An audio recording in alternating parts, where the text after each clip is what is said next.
You're telling me you didn't know what you were selling? The man across from me wasn't asking a question. He was delivering a statement wrapped in disbelief, and I could feel the weight of it pressing down on my shoulders like I'd suddenly become responsible for something I never asked for.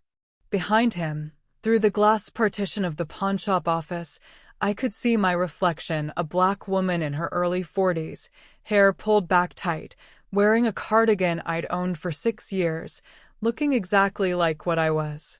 Desperate. Broke. Confused about how a simple transaction had somehow become federal. That specific moment when the pawnshop owner told me federal agents were coming to collect the ring I'd sold him 4 days ago for $800. That's when everything changed. That's when I went from being invisible to being at the center of something so massive that I still don't fully understand how I ended up here. You know that feeling when your entire life makes sense one moment and then suddenly doesn't anymore? When you realize that something you accepted as routine was actually the beginning of everything falling apart. I'm curious where you are right now. Are you at home? At work? Maybe scrolling during a break? How's the weather?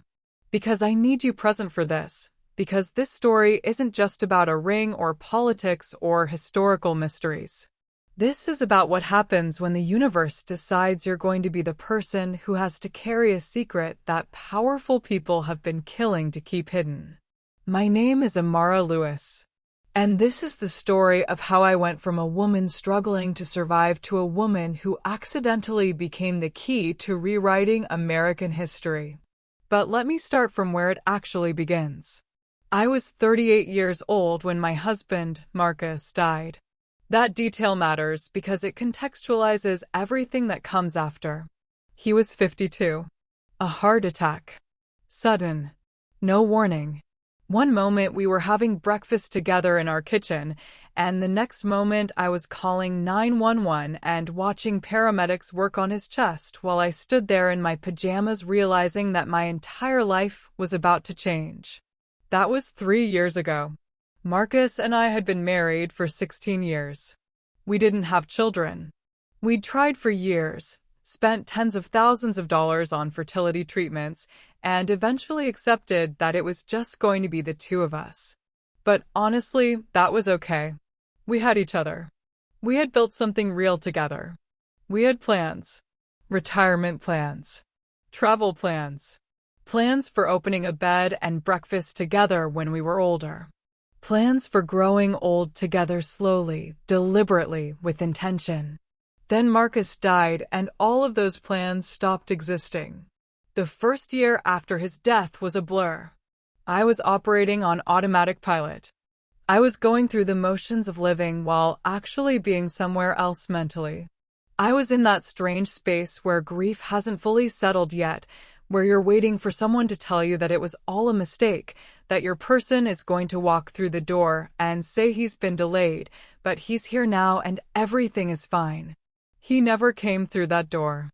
Marcus had left me the house. Paid off. He had a small life insurance policy, about $200,000. After funeral costs and taxes, I had roughly $180,000 left. For most people, that might feel like enough to survive on. But for me, it wasn't. Because I had a mortgage-free house in a neighborhood that was appreciating rapidly, property taxes that were climbing, and absolutely no income because I'd left my job 5 years earlier to help Marcus manage his medical needs. He'd been diagnosed with early-onset arthritis, and he needed someone there to help him. So I'd stepped back from my career as an event coordinator to be that person. It seemed like a reasonable choice at the time.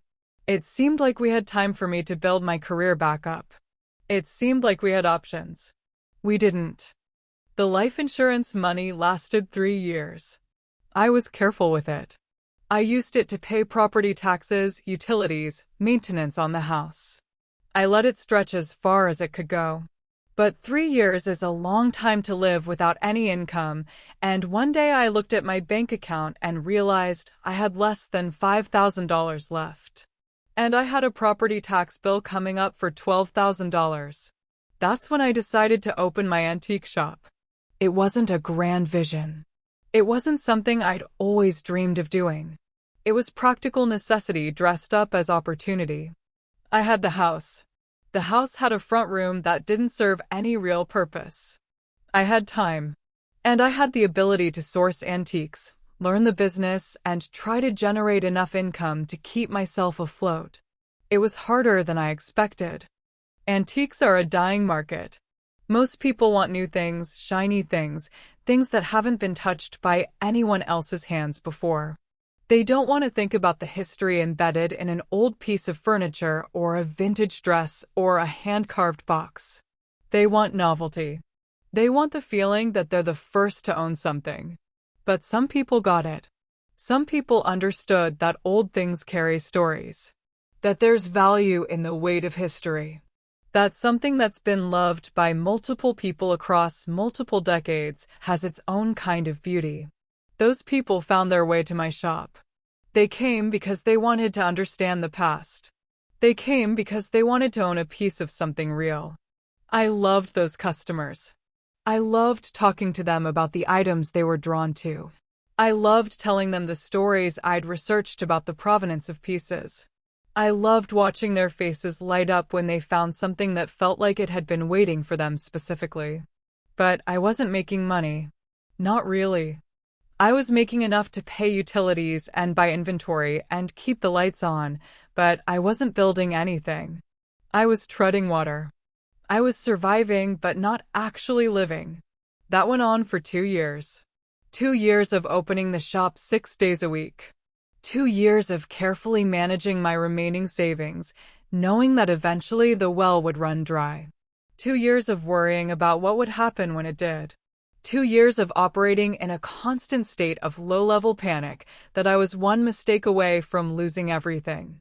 And then one day, a woman came in who changed everything. She was older, probably in her 70s, black like me, wearing a coat that had seen better days. She came in on a Tuesday afternoon when business was slow. She didn't browse. She went straight to the counter where I was sitting, going through paperwork for my taxes, and she asked if I bought jewelry. I said yes, we do buy jewelry, but it depends on what she had. Most of what I deal with is furniture and decorative pieces, but I'll look at jewelry if it's vintage or antique. If it's gold or silver.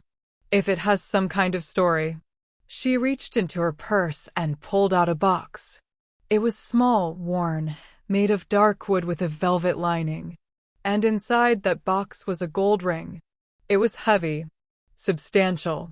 The band was thick and carved with symbols I didn't recognize. The metal was warm, which was strange because she'd just pulled it out of her purse. It shouldn't have been warm. But it was. I asked her where she got it. She hesitated. For a long moment, she just looked at me. And then she said something that I didn't fully understand at the time, but that I would replay in my head hundreds of times over the coming months. My mother gave this to me, she said.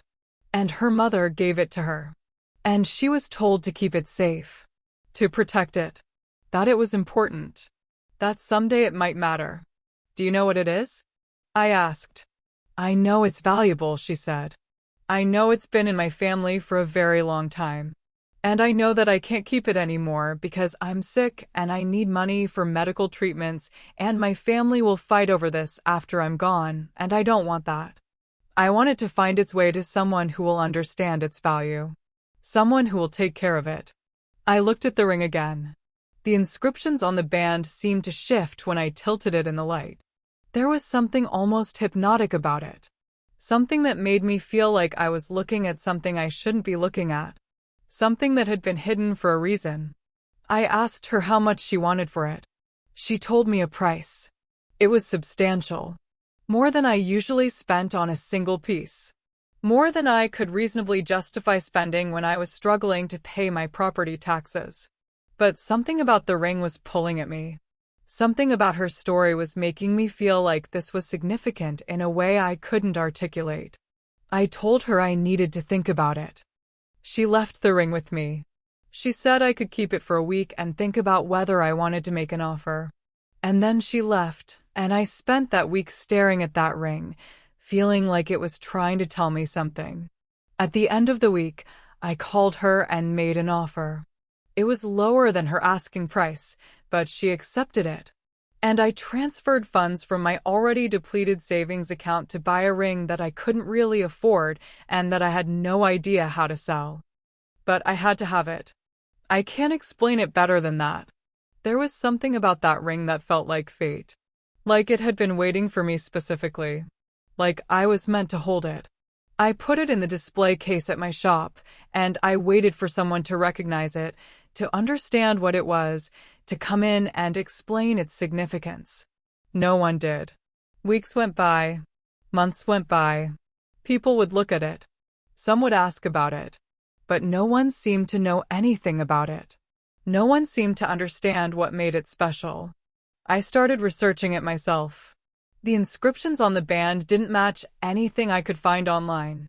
The style was old, but not ancient. The craftsmanship was exceptional, but there was no maker's mark that I could identify. It was like the ring existed outside of normal historical catalogs. Like it had been deliberately designed to be untraceable. I became obsessed with it. I would take it out of the display case and hold it, turning it over in my hands, trying to understand what the symbols meant, trying to feel if there was some kind of hidden compartment or secret mechanism, trying to sense if there was something inside the ring that was meant to be discovered.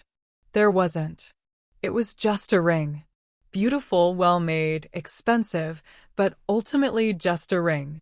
And then my property taxes came due again. And I realized I couldn't pay them. I looked at my bank account and I did the math and I understood that I was going to lose the house. I was going to lose everything.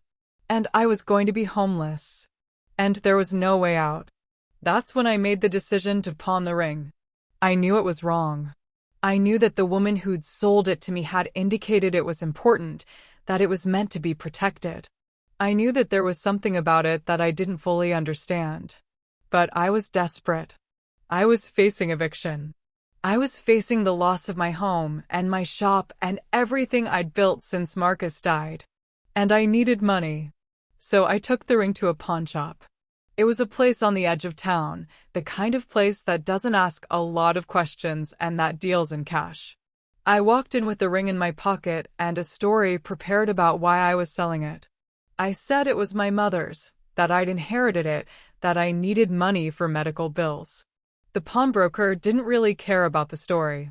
He looked at the ring, tested the gold, examined the band, and made me an offer. $800. It was less than I'd paid for it, but more than I'd expected to get. I took the deal. I signed the paperwork. I walked out with cash in my pocket and a weight lifted from my shoulders because at least now I could pay my property taxes.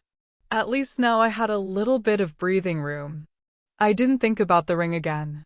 Not really. I used the money to pay the property taxes and a few other bills, and I tried to move forward with my life. And for about 4 days, that's what I did. And then the pawnshop owner called me. He told me that a man had come in asking about the ring. That the man had offered an absurd amount of money for it. That the man had federal credentials. That the man had asked where the ring came from and who had sold it to him. The pawnshop owner had given him my name. And that's when the federal agents started calling my shop. That's when people started showing up at my door with questions I couldn't answer. That's when my life stopped being about surviving and started being about something so much larger and more complicated that I still haven't fully grasped it. I remember the moment I first understood that the ring was important. It was when the first agent showed up at my antique shop.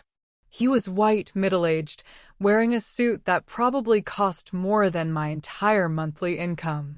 He showed me credentials that I didn't really understand, and he asked me where I'd gotten the ring. I told him the truth. I told him about the woman who'd come into my shop. I told him that she'd said it was a family heirloom. I told him that I didn't know anything about it beyond that. He didn't believe me. "Ms. Lewis," he said, and the way he said my name made it clear that he knew a lot more about me than I was comfortable with. That ring belonged to a president. A ring that's been missing for 40 years. A ring that was supposed to have been destroyed. And you sold it to a pawn shop for $800. I remember feeling the room spin a little bit. I remember thinking that he was making some kind of mistake. That he had the wrong ring. That this wasn't real. But it was real. And that's when I realized that everything was about to change. That the ring wasn't just valuable. That it wasn't just important. That it was dangerous. That I had stumbled into something that people had been protecting, hiding, and dying to keep secret for decades. That's the moment when my real story began. The agent told me that I couldn't sell the ring to anyone else. That I needed to consider it evidence in a federal investigation. That I shouldn't talk to anyone about it. That my cooperation would be greatly appreciated. And then he left, and I was alone in my shop with the realization that I'd just made the biggest mistake of my life. I went home that night and I paced my house for hours. I made tea and didn't drink it. I tried to watch television and couldn't focus. I kept thinking about the woman who'd sold me the ring. I kept wondering if she'd known what she was doing. If she'd known what I would be walking into when I purchased it. If she'd deliberately put me in the center of something massive and terrifying. The next day, more agents came. They asked me more questions. They wanted to know everything about the woman who'd sold me the ring. What she looked like. What her name was. Where she lived. How old she was. What she'd said about the ring. I couldn't answer most of their questions. I didn't know her name. I didn't know where she lived. I had no way to contact her. She'd just walked into my shop and changed my life and walked back out again. The agents didn't seem happy about that. They told me that they would be investigating this further. They told me that I should expect more contact. They told me to be careful about who I talked to and what I said. And then they left me there, in my small antique shop, in a small town in the South, knowing that I'd just become involved in something that was so much bigger than me that I couldn't even see all of it yet. I didn't know it then, but that was only the beginning. I didn't know that selling that ring would put me in the center of a political firestorm. I didn't know that it would expose corruption at the highest levels of government. I didn't know that it would cost me my home, my shop, my sense of safety. I didn't know that it would force me to make impossible choices about what I was willing to sacrifice for truth. I didn't know any of that yet. All I knew was that I'd been desperate. That I'd made a choice that had seemed necessary at the time. And that choice had just opened a door to something that I was going to spend the next year trying to understand and survive and ultimately trying to turn into something that mattered. This is where the story really begins. Not with my triumph. Not with my vindication, but with the moment when I realized that the universe had chosen me to be the person who carried a secret that powerful people had killed to keep hidden. If you want to know what happens next, if you want to know how a desperate widow's decision to pawn her jewelry somehow became the key to uncovering decades of government secrets, then you need to stay with me for this. Like this video. Subscribe to the channel.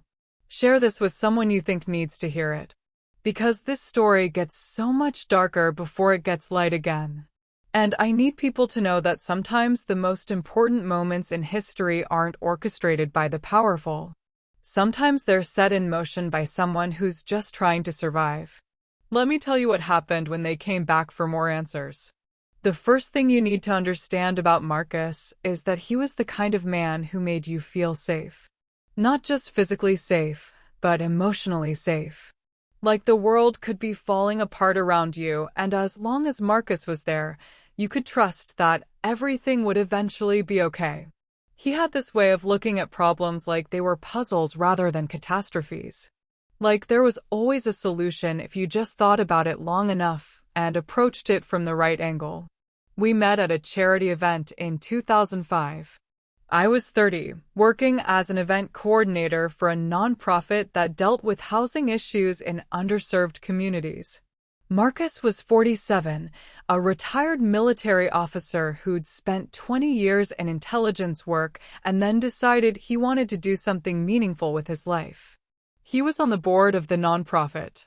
He was there because he believed in the mission. I remember seeing him across the room and thinking he looked tired. Not in a bad way, just like someone who'd carried heavy things for a long time and was still learning how to set them down. He had this gray starting to show at his temples and these dark eyes that seemed to see more than they should. He came and talked to me about the event logistics. He asked intelligent questions about how we were going to measure impact and whether we'd thought about long-term sustainability of the programs we were promoting. He wasn't hitting on me. He was genuinely interested in the work and the questions that mattered. By the end of the night, he'd asked me to dinner. By the end of that dinner, I knew I was going to marry him. People always ask me what made me so sure so fast, and I've never had a good answer for them. It wasn't logical. It was just this bone-deep certainty that Marcus was someone I could trust completely. Someone who wouldn't lie to me. Someone who would show up for me in the ways that mattered. I was right about that. For 16 years, I was completely right about that. Marcus and I had a good life together. Not flashy. Not wealthy by any conventional measure. But stable. Intentional. We built a home that felt like a sanctuary. We had routines that worked. We had inside jokes and a way of communicating that didn't require a lot of words because we'd learned to understand each other's silences. And then he got sick. It started with his hands. He'd mentioned that they hurt in the morning. That his grip strength wasn't what it used to be. He was 52 years old, and he was noticing his body betraying him in small ways. We went to a rheumatologist and got the diagnosis. Early onset rheumatoid arthritis. The kind that progresses quickly if you don't manage it aggressively. The kind that would eventually compromise his ability to do basic things. Marcus took it in stride, the way he took most things. He started treatment. He modified his activities. He accepted help from me when he needed it. And I stepped back from my career because it made sense. We had enough money. He needed support. Why wouldn't I be the one to provide that? I never regretted that choice. I need to be clear about that. I loved taking care of Marcus. I loved the intimacy that came from being so directly involved in his daily life. I loved watching him adapt and persist even as his body was becoming more difficult to live in. But I also need to be honest about something that I didn't fully understand until after he died. Marcus had secrets. Not infidelities. Not betrayals in the conventional sense. But secrets. Things he'd never told me about his military work. Things he'd carried from his past that he'd never fully processed or shared. And one of those secrets was about a ring. I didn't know about the ring when Marcus was alive. I found out about it 3 months after he died, when I was going through his things and trying to decide what to keep and what to donate. He had a box in the back of his closet. It was small, metal, and it was locked. I'd seen it before, but never thought much about it. It seemed like the kind of thing men accumulate over their lifetimes: old photos, documents, things they hold onto for sentimental reasons. I assumed it contained letters or military memorabilia or something from his past that he wanted to preserve. When I found the key, it was hidden in a book of poetry that Marcus loved, tucked between 2 pages like he'd wanted me to find it, but also not too easily. I opened the box. Inside was a letter and a photograph and a ring. The letter was addressed to me, but it wasn't dated. And it began with Marcus apologizing for something he'd never told me about while he was alive. I sat on the floor of my bedroom for probably an hour reading that letter. Reading it over and over. Trying to process what Marcus was telling me from beyond the grave. The gist of it was this. During his military service, Marcus had been involved in something classified. Something he wasn't allowed to talk about. Something that had involved a president and a crisis that the public never fully knew about. And in the course of whatever that event had been, Marcus had come into possession of an object. A ring. And he'd kept it all those years because he believed it was important. Because he believed that someday it might matter. He never told me what the ring was or why it was important. He just said that if anyone ever came looking for it, I should know that it existed and that I should decide what to do with it based on my own conscience, not based on anyone else's pressure or fear. And then he died, and he'd left me alone with that ring and that knowledge. I pulled out the photograph he'd included. It was of Marcus in military uniform, probably from 30 years ago, standing with another man. A man I recognized immediately because I'd seen his face in history books, in documentaries, on Currency. The man in the photograph was President James Hartford, the president who'd served 2 terms in the 1980s, the president who died in office from a sudden cardiac event, the president whose legacy had been complicated and contested for decades by people who believed certain things about him had been covered up. My hands were shaking. I remember my hands shaking so hard I could barely hold the photograph. Marcus had been there, in a photograph with the president. And he'd never told me about it. He'd kept it secret for our entire marriage. I read the letter again. And then I did something I'm not proud of. I called my therapist and asked for an emergency session because I didn't know what to do with this information. Because I felt betrayed. Because Marcus had been keeping something from me that felt fundamental. That felt like it challenged my understanding of who he was and what our relationship had actually been. My therapist listened and didn't judge me. She helped me understand that sometimes people keep secrets not to hurt you but to protect you. That Marcus might have stayed silent because he genuinely believed that not knowing was safer for me. That secrets kept for protective reasons are different from secrets kept for selfish ones. But I was still angry. I was angry at Marcus for not trusting me with this. I was angry that he'd left me with this burden. I was angry that he decided unilaterally that I didn't need to know something that felt very important. That anger lasted for months. In the meantime, I put the ring away. I put it in the box and locked it back up and shoved it to the back of the closet where Marcus had kept it. I didn't want to look at it. I didn't want to think about it. I wanted to pretend that Marcus's letter didn't exist and that he'd never kept secrets from me and that our relationship had been as transparent and honest as I'd always believed it to be. But secrets have a way of festering. They have a way of growing bigger the more you try to ignore them. And after about a year of avoiding the ring entirely, I started to think about what Marcus had said in his letter. About the fact that someday it might matter. About the fact that I should decide what to do with it based on my own conscience. I started to research President Hartford. I started to look into what had happened during his presidency. What crisis might have been so significant that Marcus would hold on to a ring connected to it for 40 years? What secret might have been so important that Marcus would feel the need to pass it on to me even though he was dying and didn't have time to explain it fully? What I found was a lot of speculation and very little concrete information. There were conspiracy theories. There were historians who believed Hartford had covered something up. There were former staffers who'd written memoirs hinting at things they couldn't explicitly discuss due to confidentiality agreements. But there was no smoking gun. There was no clear picture of what the secret actually was. I found references to Hartford's missing ring. It was a historical footnote, really.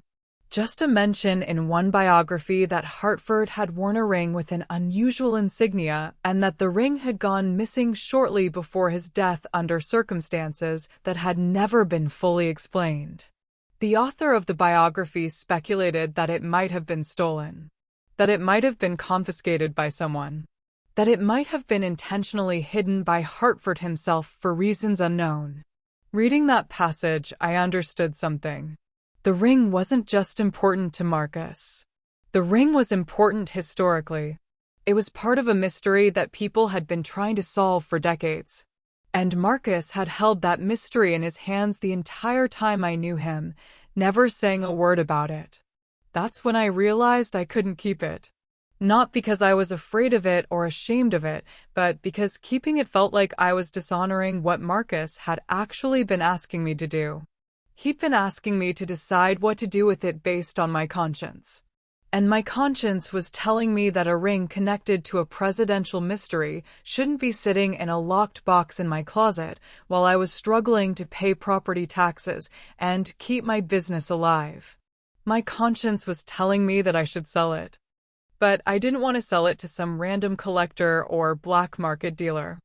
I didn't want it to disappear into a private collection somewhere. I wanted it to go to someone who would understand its value. Someone who would take care of it. Someone who would recognize that it was important and treat it accordingly. That's why I put it in my antique shop. That's why I waited for the right person to come along and purchase it. That's why I let the woman who came into my shop that Tuesday afternoon feel like she was destined to have it. But here's the thing I didn't realize at the time.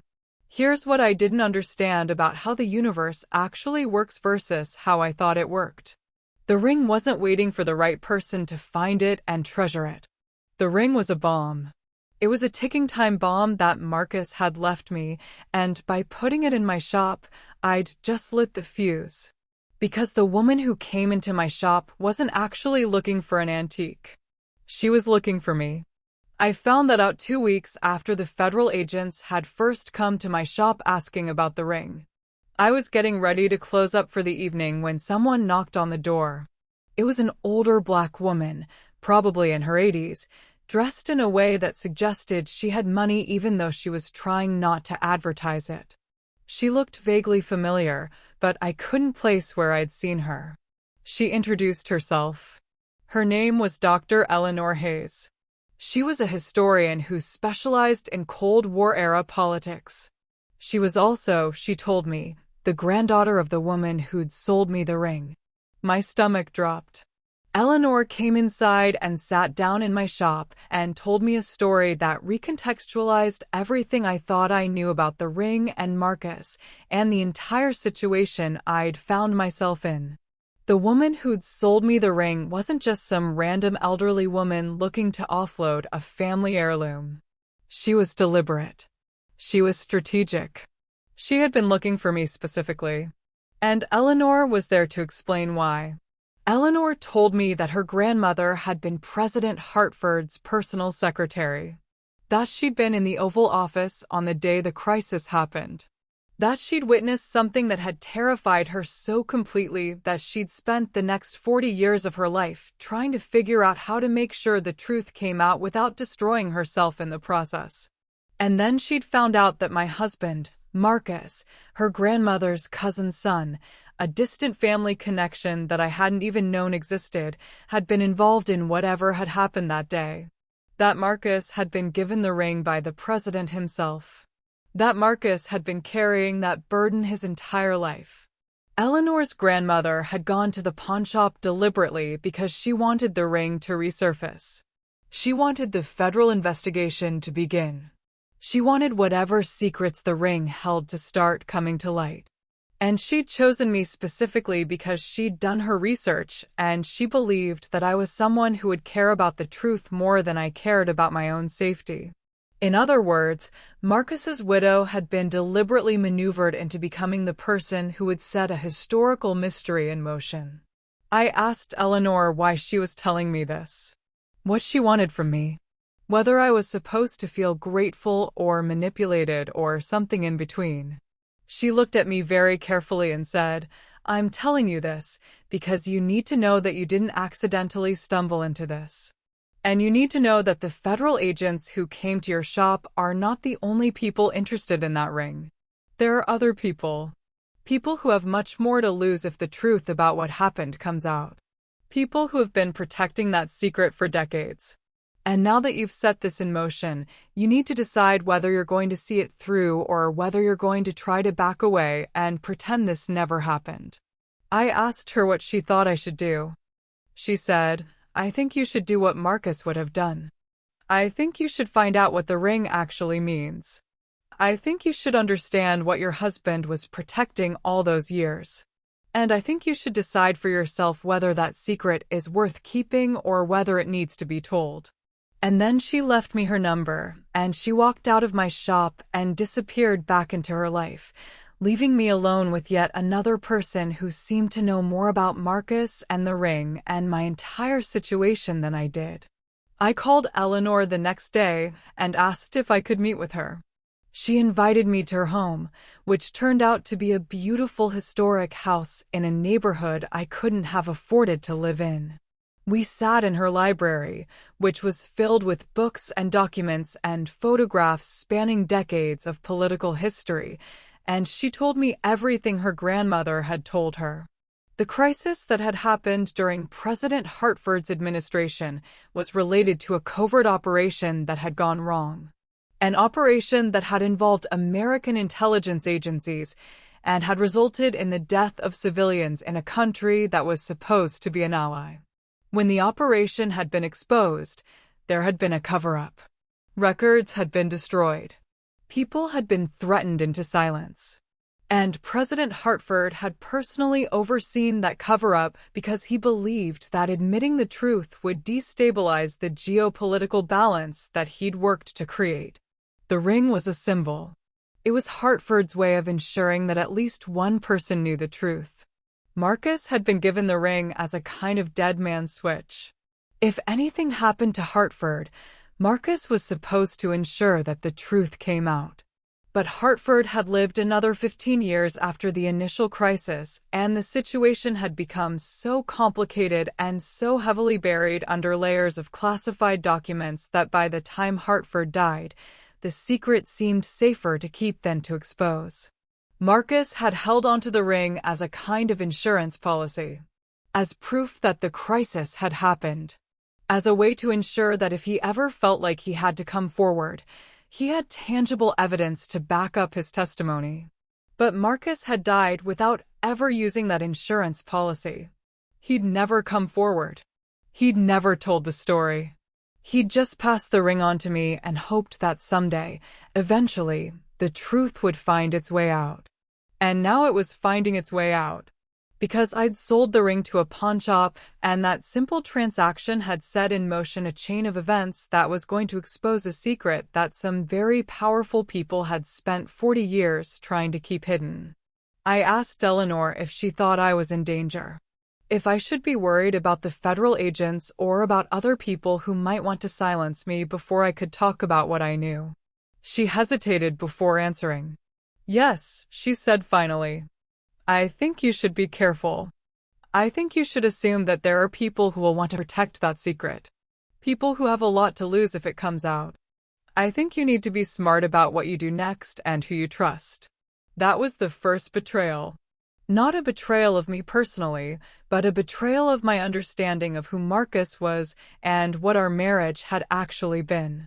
Marcus had been keeping a secret so enormous that it had shaped every aspect of his life, and he'd never told me about it. He decided unilaterally that I was better off not knowing, that I was safer if I remained ignorant. And then he'd handed that secret to me from beyond the grave and essentially said, "Here's this bomb I've been holding. Do with it what you think is right." I went home that night and I looked through Marcus's things again. I looked at his photograph with President Hartford with new eyes. I read his letter with new understanding. And I realized that the man I'd been married to for 16 years was someone I'd never fully known. That there were layers to Marcus that he'd taken to his grave. That the safety I'd felt with him, the transparency I'd believed we'd had all been partially an illusion. That realization was painful in a way that grief hadn't been. Grief was clean in a weird way. Grief was about missing someone. But this was about understanding that I'd been missing something about someone the entire time they'd been alive. It was about feeling foolish for not knowing, for not pushing harder, for accepting his silences as normal when maybe they'd been protective walls designed to keep me at a distance. I sat with that for days. And then I made a decision. I decided to find out what the ring actually meant. I decided to understand what Marcus had been protecting. And I decided that if the truth deserved to come out, I was going to be the person who told it, no matter what it cost me. But I didn't realize yet just how much it was going to cost. I didn't understand that by making that decision, I was volunteering myself to become a target. I was putting myself in the middle of a political firestorm that I had no idea how to navigate. I was about to lose everything: my home, my business, my sense of safety, my ability to move through the world without fear. All because I'd needed $800 to pay my property taxes. All because Marcus had decided to keep a secret for 40 years. All because I decided to sell the ring instead of keeping it locked away where it couldn't hurt anyone. The second betrayal came about a week later. I'd been talking to Eleanor regularly, and we'd been trying to piece together the full story of what had happened during Hartford's presidency. I'd been reading declassified documents. I'd been watching old news footage. I'd been trying to understand the political climate and the geopolitical tensions and the specific decisions that Hartford had made that had led to the cover-up. And then one morning, I got a call from a reporter. Her name was Simone Hartwell, and she worked for one of the major national news networks. She told me that she'd been investigating the Hartford administration for years. That she'd been trying to break the story about the cover-up, but had hit dead ends repeatedly. That she'd heard through sources that I had a ring connected to Hartford. That she wanted to talk to me about what I knew. I asked her how she'd gotten my number. How she'd known how to find me. There was a pause. And then she said, "Dr. Eleanor Hayes gave me your information. She thought you might be willing to talk to me about this." I hung up the phone and I immediately called Eleanor. "Why did you give my number to a reporter?" I asked her. I didn't bother with pleasantries. I was angry and confused, and I felt betrayed in a way I couldn't quite articulate. Eleanor's voice was calm. She said, "Because you need to tell this story to someone who can amplify it. Because if you're going to move forward with exposing the truth, you're going to need media coverage. You're going to need protection through publicity. And Simone Hartwell is one of the few investigative journalists I trust to handle this carefully and responsibly." "You should have asked me first," I said. "Would you have said yes?" Eleanor asked. I didn't answer because I didn't know. I thought maybe I would have said no. I thought maybe I would have wanted more time to think about what I was doing. I thought maybe I wasn't ready to have journalists crawling around my life and my history and my connection to Marcus and the ring. But Eleanor had decided for me. Eleanor had made the choice about what I should do with the information I had. Eleanor had put me in contact with a national news organization without asking my permission. Just like Marcus had decided that I didn't need to know about the ring while he was alive. Just like Marcus's military superiors had decided that they got to keep the truth about the Hartford administration's cover-up hidden from the public. Everyone was deciding things for me. Everyone seemed to have an opinion about what I should do with information that was mine. And no one was asking me what I actually wanted. No one was treating me like I had agency in my own life. That's when I started to understand something fundamental about the situation I was in. I wasn't just the person who'd accidentally discovered a historical secret. I was becoming a pawn. I was being positioned and moved and utilized by people with their own agendas. Some of them seemed to want the truth to come out.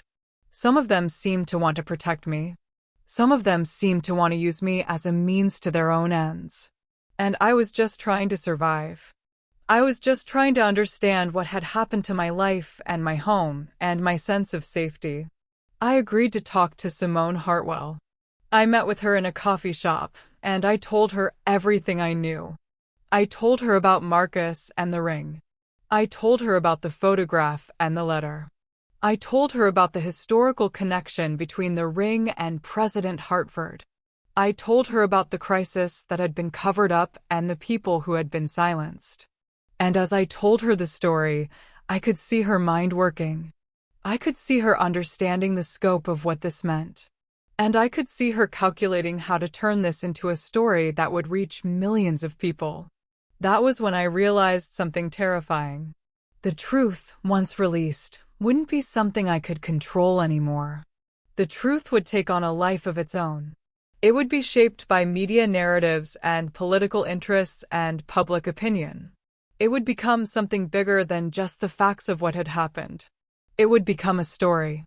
And I would be the main character in that story, but I wouldn't be the one writing the narrative. I was about to lose control of my own life entirely. But I didn't stop her. I didn't tell her not to publish the story.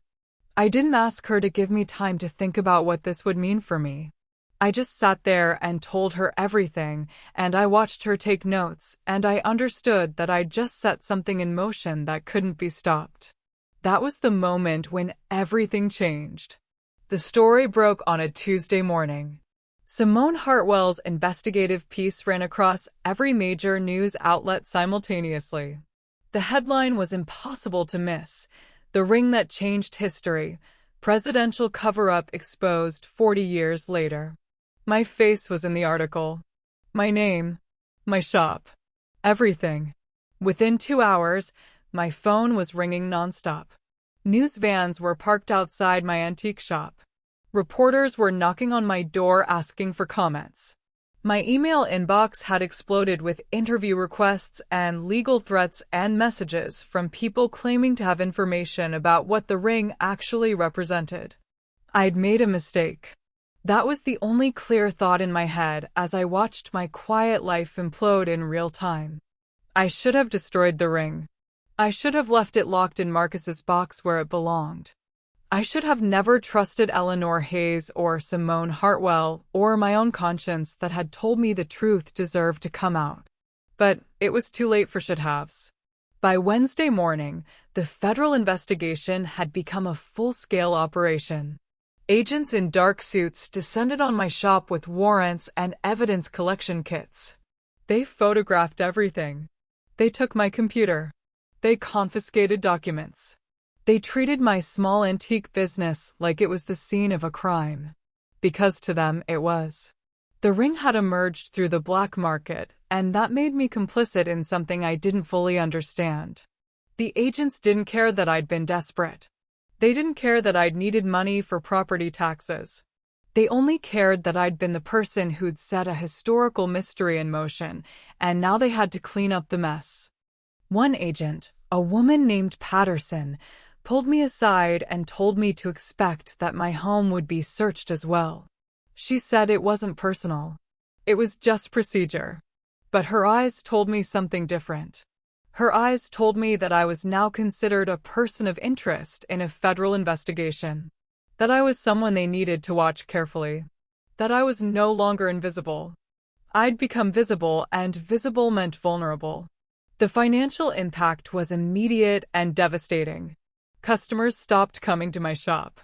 Not because they were afraid of me, but because they were afraid of being associated with me. Being in the same room as the woman who'd sold the president's lost ring felt like guilt by proximity. So they stayed away. My revenue dried up to almost nothing within days. I started getting calls from bill collectors. Mortgage companies asking about my payment status. Insurance companies canceling my policies because I was now too much of a liability.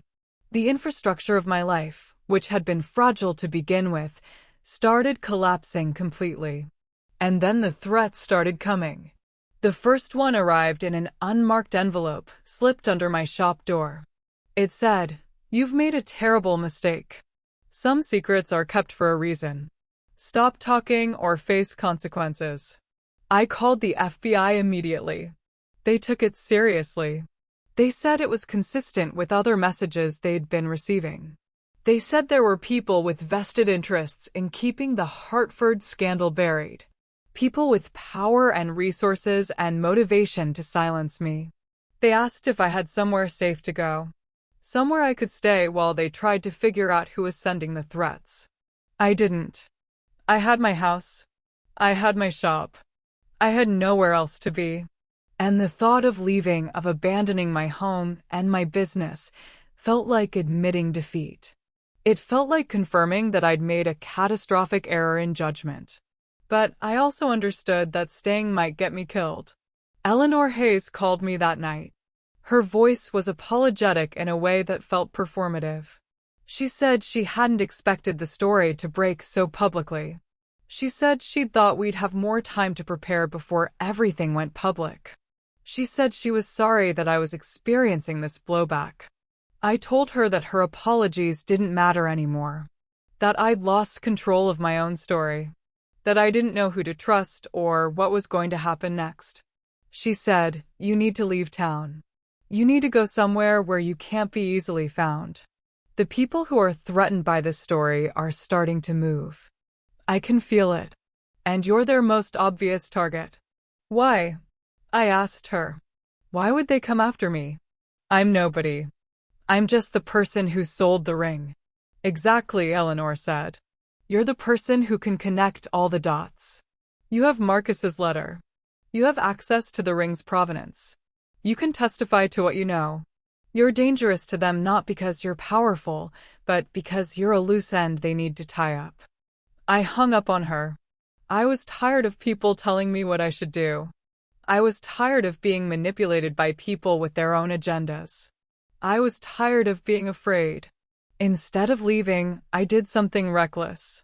I called a lawyer. A lawyer who specialized in federal cases and media law. I told her everything that had happened.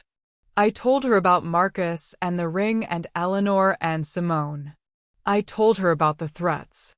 I told her about my fear. The lawyer listened carefully, and then she said something that reframed everything I'd been thinking about the situation. "You're not the victim here," she said. "You're a witness to a federal crime.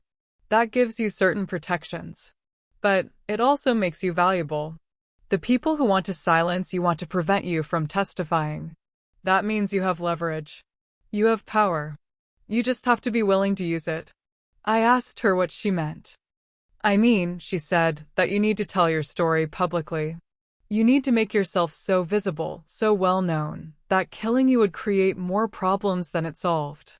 You need to go on national television and explain exactly what happened.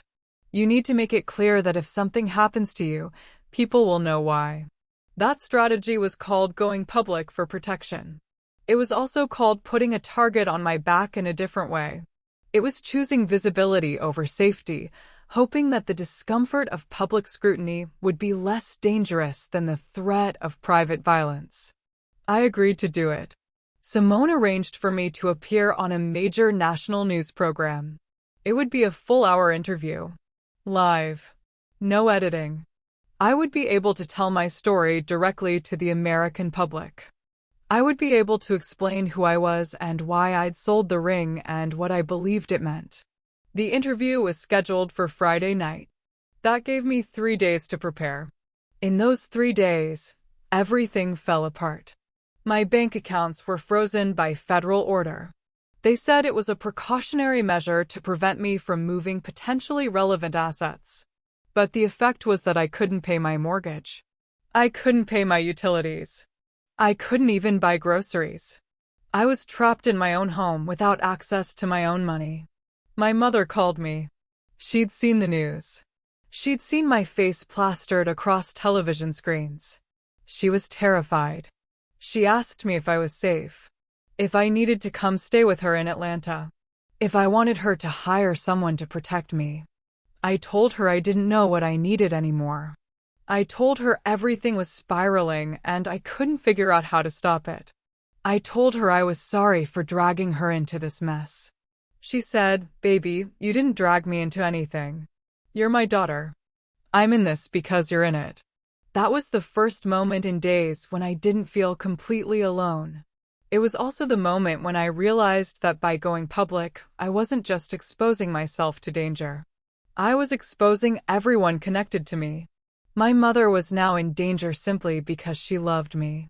My shop employees, the few I had, were now scrutinized by federal agents and suspicious reporters.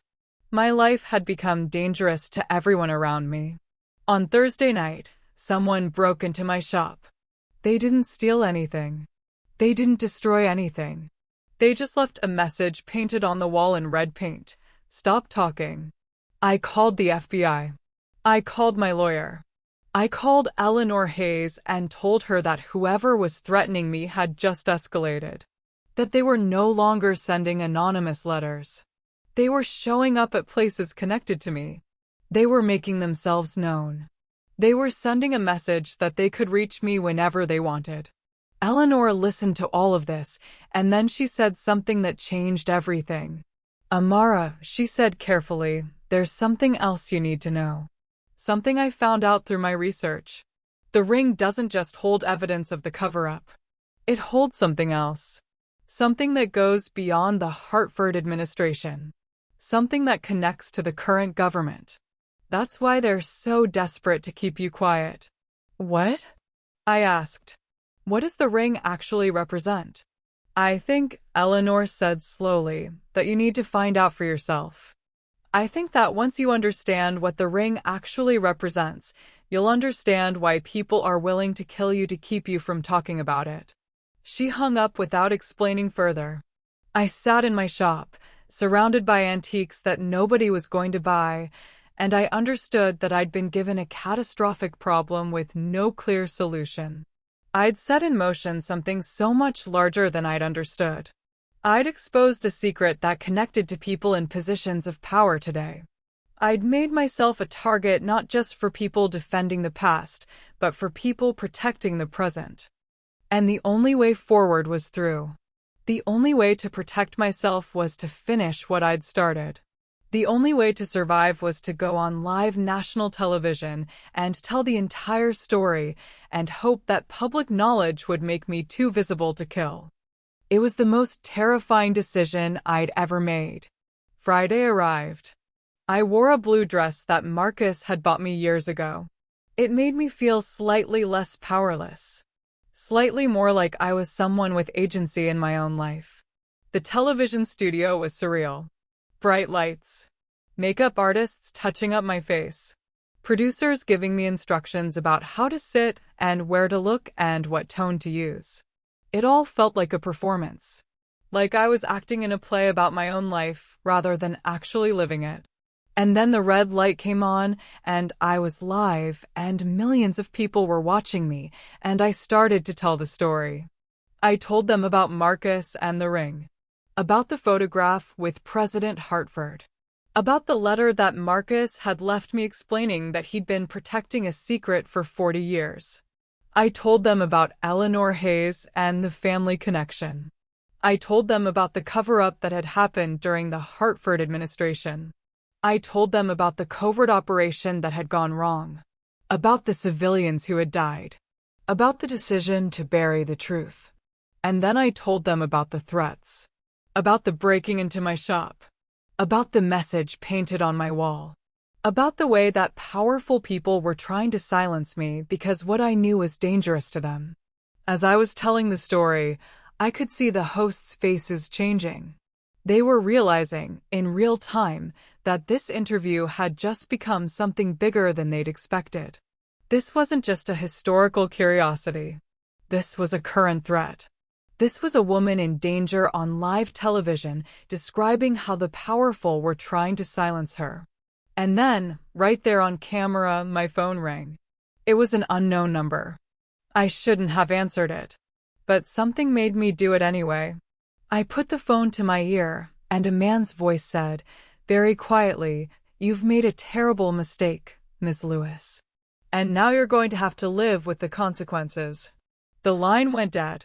The entire studio went silent. Nobody moved. Nobody spoke. Everyone understood that they'd just witnessed something significant. A threat made on live national television.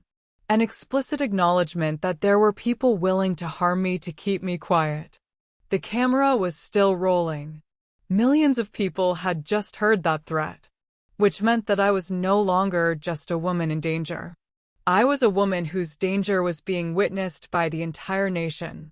That was both my greatest protection and my greatest vulnerability. The interview ended. I was ushered out of the studio. My lawyer was already on her phone, calling federal agents, reporting what had just happened, demanding increased protection. I drove home in a daze. I sat in my house and waited for something to happen. Waited for someone to come. Waited for the threat to transform into action. Nothing happened. Not that night anyway. What happened instead was that the interview went viral. My story spread across social media. My face became recognizable. My name became synonymous with the Hartford scandal. And suddenly, I wasn't invisible anymore. I was the most visible I'd ever been in my entire life. And I still didn't know what the ring actually represented. I still didn't understand what Eleanor had meant about it connecting to the current government. I still didn't have the answer to the fundamental question that had started all of this. What was the ring? That was when the real investigation began. That was when I started to understand that I'd opened a door that led to something so much darker and more complicated than I'd ever imagined. The FBI assigned me 2 protection officers after the on-air threat. Their names were Agent Morris and Agent Chin. They were polite, professional, and completely ineffective at making me feel safe. They followed me everywhere. They sat in my house. They monitored my phone calls. They made my life feel like a prison where I was simultaneously the inmate and the warden. Within 48 hours of the television interview, my bank accounts were unfrozen. The federal prosecutors decided that I wasn't a flight risk. I was too visible now. Too many people were watching my situation. Killing me or intimidating me into silence would only make the scandal worse. But the threats didn't stop. If anything, they intensified. Someone left a dead bird on my doorstep. Not a subtle message. A literal dead bird. A cardinal, which Marcus used to say was his favorite bird because of its bright red color. He'd always pointed them out when we were driving. That cardinal on my doorstep was personal. It was someone telling me that they knew things about me, that they'd done research, that they understood what would scare me most. Agent Morris wanted to remove me from my house. He said it wasn't safe. He said I should go into protective custody. He said the threats were escalating in a way that suggested imminent danger. I refused. I told him that leaving my house meant admitting defeat. It meant letting them win. It meant disappearing from public view, which was the only thing keeping me alive. He didn't like my logic, but he couldn't force me to leave. That's when Eleanor called again. She said she'd found something. Something important. She said I needed to meet her at the university library where she worked. She said I needed to see what she'd discovered about the ring. Agent Morris said I shouldn't go. He said it was too dangerous. He said Eleanor Hayes had already proven that she had her own agenda and couldn't be trusted. But I needed answers. I needed to understand what the ring actually was and why people were willing to kill me to keep it secret. So I told Morris I was going, with or without his approval, and he reluctantly agreed to accompany me. Eleanor was waiting for me in a private research room on the 3rd floor of the university library. She had documents spread across a long table. Photographs. Historical records. Declassified government files. Financial statements. It looked like she'd been assembling this for months. What am I looking at? I asked. Eleanor pointed to a series of photographs. They showed President Hartford at various official events, and in several of them, he was wearing the ring. But the ring in these photographs looked different from the ring I'd seen. It looked like it might have multiple components. Like it might come apart. The ring, Eleanor said, isn't just a ring. It's a container. It was designed by a jeweler in the 1970s specifically for Hartford. The band can be opened. Inside the band are microfilm documents.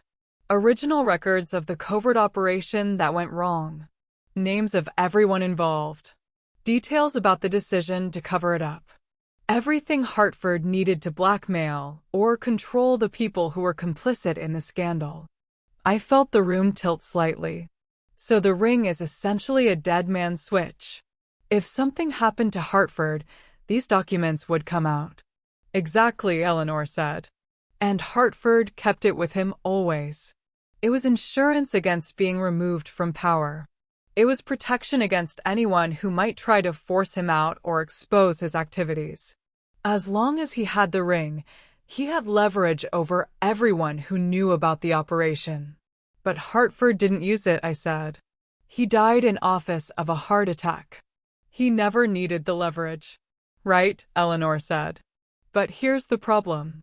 The people who knew about the operation, who were implicated in the cover-up, didn't all die with Hartford. Some of them went into private business. Some went into banking. Some went into politics. Some went into intelligence, work that continued under subsequent administrations. She pulled out another document. A list of names. I recognized several of them. People who were currently in positions of power in the government. People whose names appeared regularly in the news. People who, if the contents of the ring's microfilm were ever revealed, would face serious legal and political consequences. These people, Eleanor continued, have been trying to find that ring for 40 years. They've known Marcus had it. They've known someone in his family had it. They've been waiting for it to surface so they could control it, destroy it, or make sure it never becomes public. How do you know all of this? I asked. Because my grandmother kept her own records, Eleanor said. She documented everything she knew about the cover-up. She spent 40 years of her life gathering information. And before she died, she gave all of it to me. She told me that someday the ring would surface. And when it did, I was supposed to help make sure the truth came out. I understood then why Eleanor had given my number to Simone Hartwell. Why she'd orchestrated this entire situation. She'd been waiting her entire life for this moment. She'd been planning this for decades. You used me, I said flatly. Yes, Eleanor admitted. I did. And I'm sorry for that. But I also believe you're the right person to carry this story forward. I believe Marcus chose wisely when he married you, because Marcus knew that someday you'd be the person who would care more about truth than about safety. I wanted to argue with her. I wanted to tell her that she had no right to make decisions for me.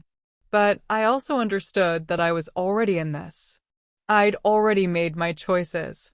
I'd already gone on national television and exposed myself to danger. Eleanor's manipulation had been instrumental in getting me here, but I'd also made active decisions to participate in what was happening. The question now was what I did with this information. Can the ring actually be opened? I asked. Can you access the microfilm? Not without special tools, Eleanor said. The band is locked. It requires a specific sequence to unlock it. Hartford designed it that way to ensure that only people he'd told how to open it could access the contents. And you don't know how to open it? No, Eleanor said. My grandmother never knew. Hartford never told her. As far as I know, only Hartford and Marcus knew the sequence to open the ring. My stomach dropped. Marcus is dead. So if the sequence died with him, then the ring might be impossible to open, Eleanor finished. Which means that even though we know what it represents, we might never be able to prove it. We might never be able to access the documents that would confirm everything. We sat in silence for a moment, and then Agent Morris cleared his throat and said, there might be another way. Marcus would have left instructions. If he was going to pass the ring on to someone, he would have made sure they could actually use it if they needed to. I looked at Morris with new appreciation. He was right. Marcus had left me a letter. Marcus had given me instructions, even if they weren't explicit. I needed to look more carefully at what Marcus had left behind. I need to go home, I said. I need to look at Marcus's things again. More carefully this time. Looking for something that might be a sequence. Numbers. A code. Something that tells me how to open the ring. Eleanor nodded. The people who are threatening you will intensify their efforts once they realize you might actually be able to access what's inside the ring. You need to be careful. You need to protect yourself. How? I asked. I'm already being threatened. I'm already being watched. What could be worse? Eleanor looked at me seriously and said, they could go after people you love. Your mother. Your friends. Anyone you're close to. They could use leverage against you. They could make you choose between your safety and the safety of people you care about. I felt ice in my chest. Because Eleanor was right. That was exactly what would happen next. I went home with Morris and Chin. I went into my study, and I started looking through Marcus's things again. I looked at the box with the ring. I looked at the letter he'd written. I looked at the photograph of him and Hartford. And then I looked at the poetry book. The book where Marcus had hidden the key to the lockbox. I opened it and started reading the poems carefully, looking for something. Some kind of clue. Some kind of sequence. One poem was marked. The margins were filled with tiny writing in Marcus's handwriting. I pulled the book close and tried to read what he'd written. It was a date. Not a current date. A historical date. August 14th, 1974. The date of the covert operation that had gone wrong. I looked at the other marked poems. Each one had a date in the margin. August 14th, 1974. September 3rd, 1975. December 21st, 1976. November 8th, 1980. I realized what I was looking at. These were dates. Probably significant dates related to Hartford's presidency or to the cover-up. And if I converted them into numbers. August 14th, 1974, March 9th, 1975. December 21st, 1976, August 11th, 1980. A sequence. A pattern. A code. I called Eleanor and told her what I'd found. I told her that Marcus had hidden instructions in a poetry book. That I'd figured out what the sequence might be. Can you come back to the university? Eleanor asked. Can you bring the ring? We need to try to open it. We need to see if the sequence works. I told Agent Morris that I needed to go back to the university. He said it was risky. He said it was dark outside. He said that moving around made me more vulnerable to whoever was threatening me. But I also understood that Morris was right. The threats would escalate. The people who wanted the ring's secrets kept hidden would make their move soon. If I was going to survive this, I needed to access what was inside the ring. I needed to have proof. I needed leverage of my own. So I went back to the university. Eleanor met me in her office this time instead of the library. It was late at night. The campus was mostly empty. It felt isolated and dangerous and necessary all at once. Eleanor had a jeweler's tool set up. She examined the ring carefully, looking for the places where the band could potentially separate. The sequence should work like a combination lock, Eleanor explained. Each number opens a different mechanism. We need to move the band in specific ways. Rotate it. Pull it. Manipulate it in the exact order the code specifies. She started working with the ring. Slowly. Carefully. Following the sequence I'd found in the poetry book. 14 rotations to the right. 8 rotations to the left. 1974 precise pulls in a specific direction. Nothing happened. We tried again. Different interpretations of the numbers. Different ways of manipulating the band. Still nothing. I was beginning to think that I'd misunderstood Marcus's clues. That the dates in the poetry book weren't actually the combination.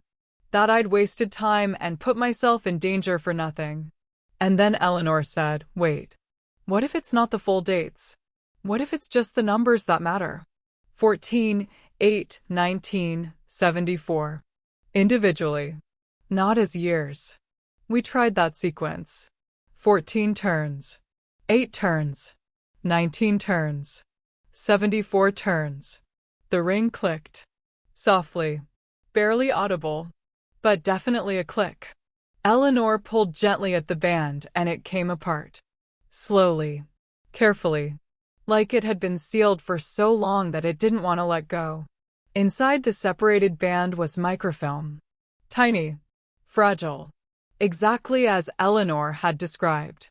We need a projector, Eleanor said. We need to see what's on this film. She had one in her office.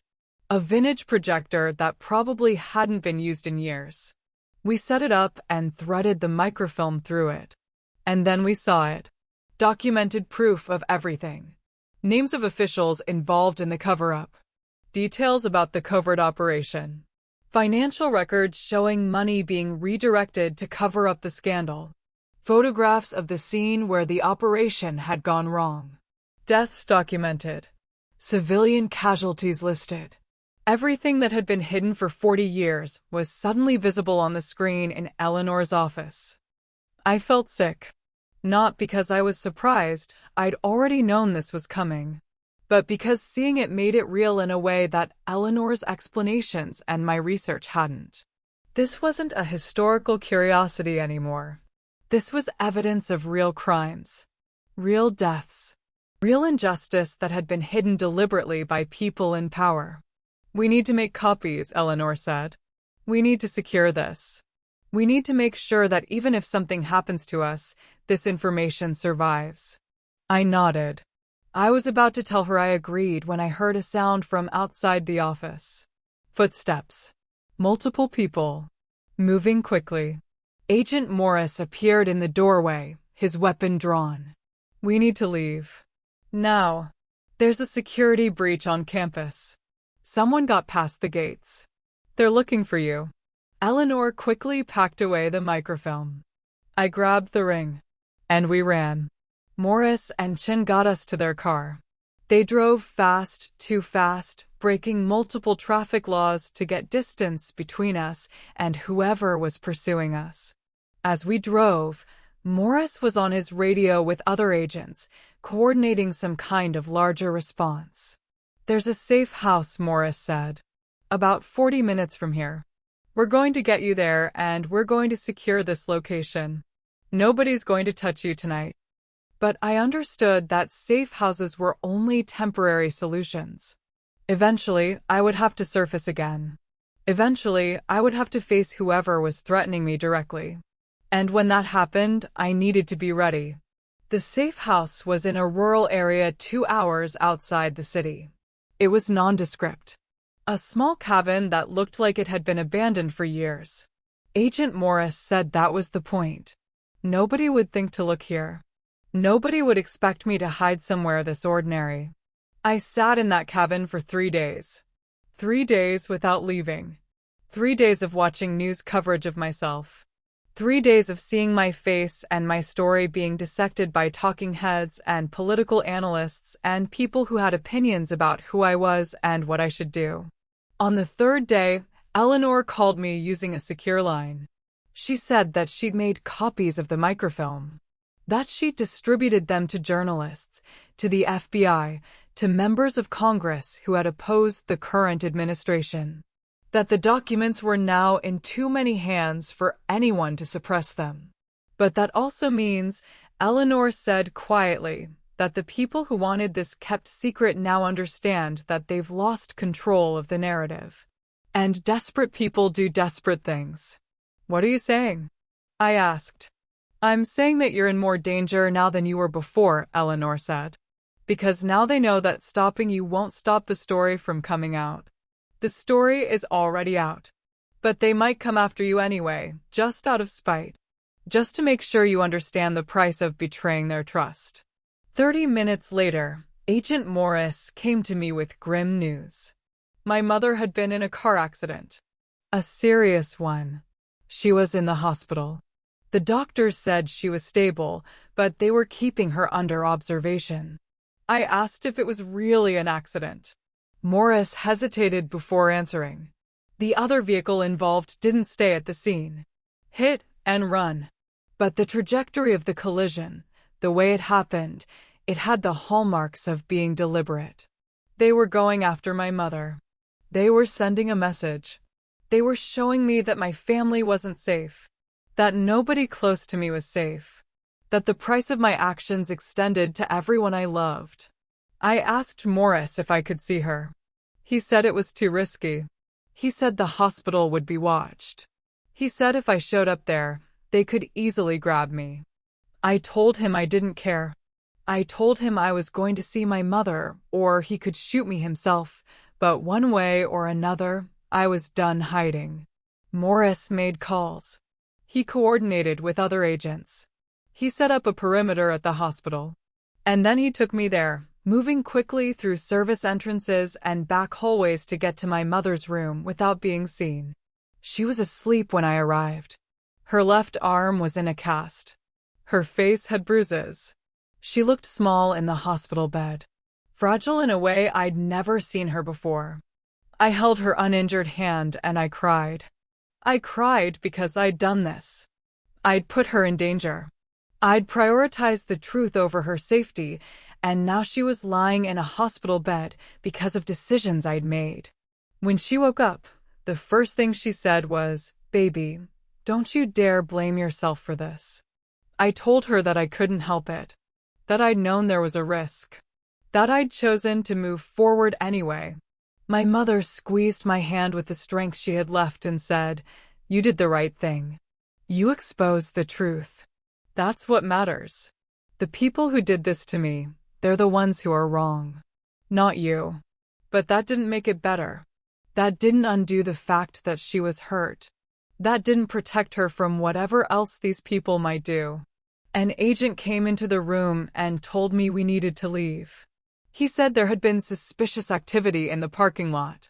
People asking questions about where I'd been taken. The hospital wasn't secure enough anymore. We left through the emergency exit. We drove for hours. Morris kept checking his mirrors. He kept talking to other agents on his radio. He kept doing things that suggested we were being pursued. That's when the second betrayal happened. And it came from the person I'd least expected it to come from. We were driving on a rural highway, and Morris pulled over suddenly. He said there was mechanical trouble with the car. He needed to check under the hood. He told Agent Chen to stay with me while he got out.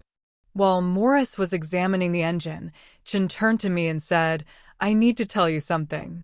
Something that's going to be hard to hear." My stomach dropped. I knew that tone. It was the tone of someone who was about to reveal something significant.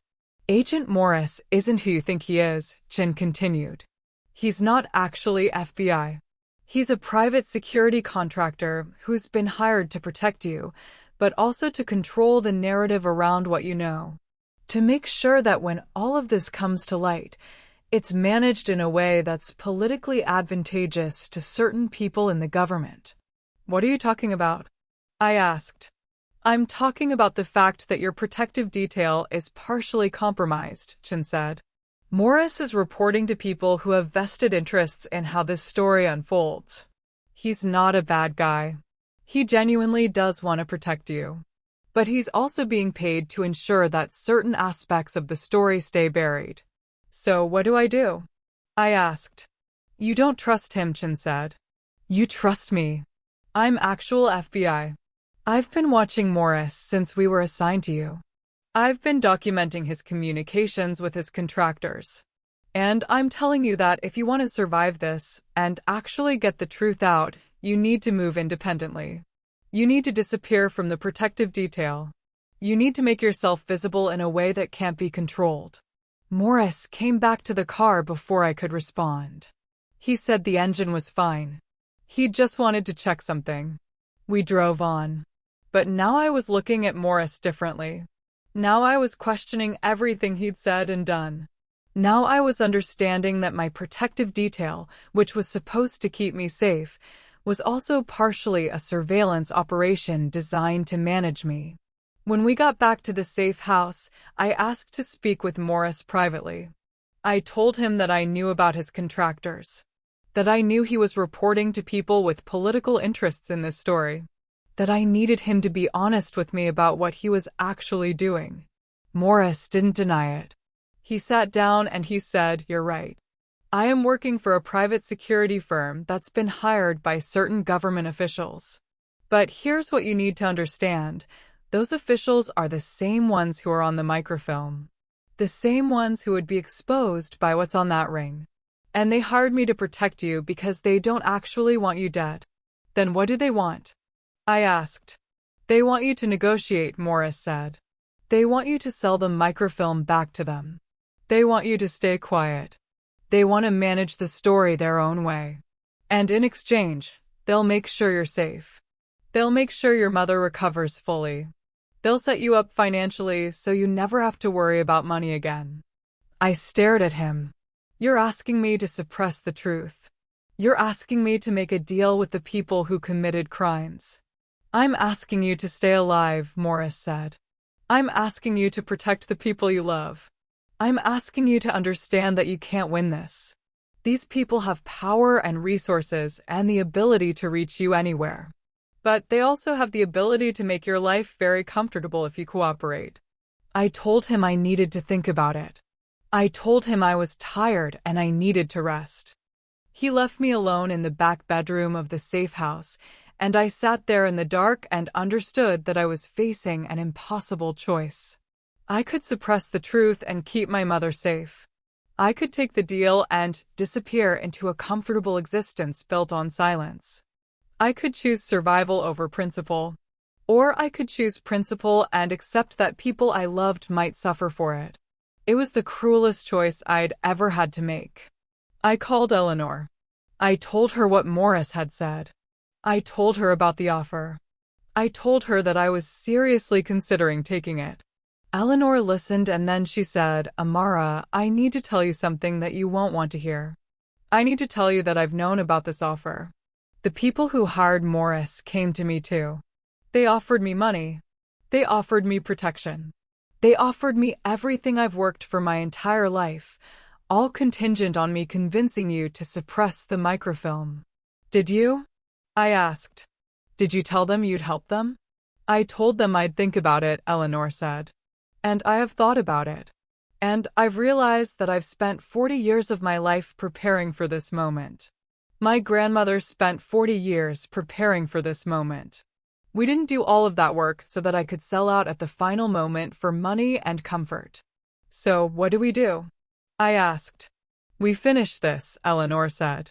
"We get the microfilm to the press. We make sure it's published. We make sure that what's on that ring becomes public knowledge. And then we deal with the consequences." I asked her how we do that when I'm being watched constantly. When my protective detail is compromised. When I'm trapped in a safe house. "You leave," Eleanor said. "Tonight. You tell Morris that you want to think about his offer. You tell him you need a day to yourself to process. And then you slip out of the safe house. You come to me. And we finish this together." I knew that leaving the safe house was dangerous. I knew that Morris would probably come after me. I knew that by rejecting the offer, I was escalating the situation. But I also knew that Eleanor was right. I'd already done too much to walk away now. I waited until Morris and Chin were asleep. I dressed quietly. I left a note saying I needed time alone. And then I slipped out of the safe house into the night. I walked for probably 2 miles before I reached a main road. I flagged down a passing truck driver and asked him to take me to the nearest bus station. He asked no questions and charged me $50, which I didn't have but promised to pay back. At the bus station, I bought a ticket with one of my credit cards, knowing that Morris would be able to track it. But the delay would give me enough time to get to Eleanor's. The bus took me to the university where Eleanor was waiting. She drove me to a secure location. A journalist's apartment. Someone who worked with Simone Hartwell. Someone who had agreed to help get the microfilm distributed to every major news outlet simultaneously. "Once we release this," Eleanor said, "there's no taking it back. Once this goes public, the people who want to silence you will know that you've rejected their offer. They'll know that you're a threat. They'll intensify their efforts." I understood. I understood the price I was about to pay. But I also understood that there were things more important than my personal safety. There were things more important than comfort or money or survival. There was truth.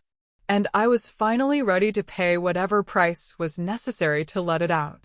The microfilm was released at 6 in the morning. Every major news outlet got it simultaneously. Within minutes, the story was everywhere.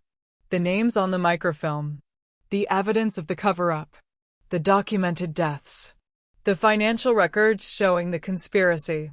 The story I'd helped expose was now public and irrevocable. My phone started ringing immediately. Morris calling repeatedly. The FBI calling. News organizations calling.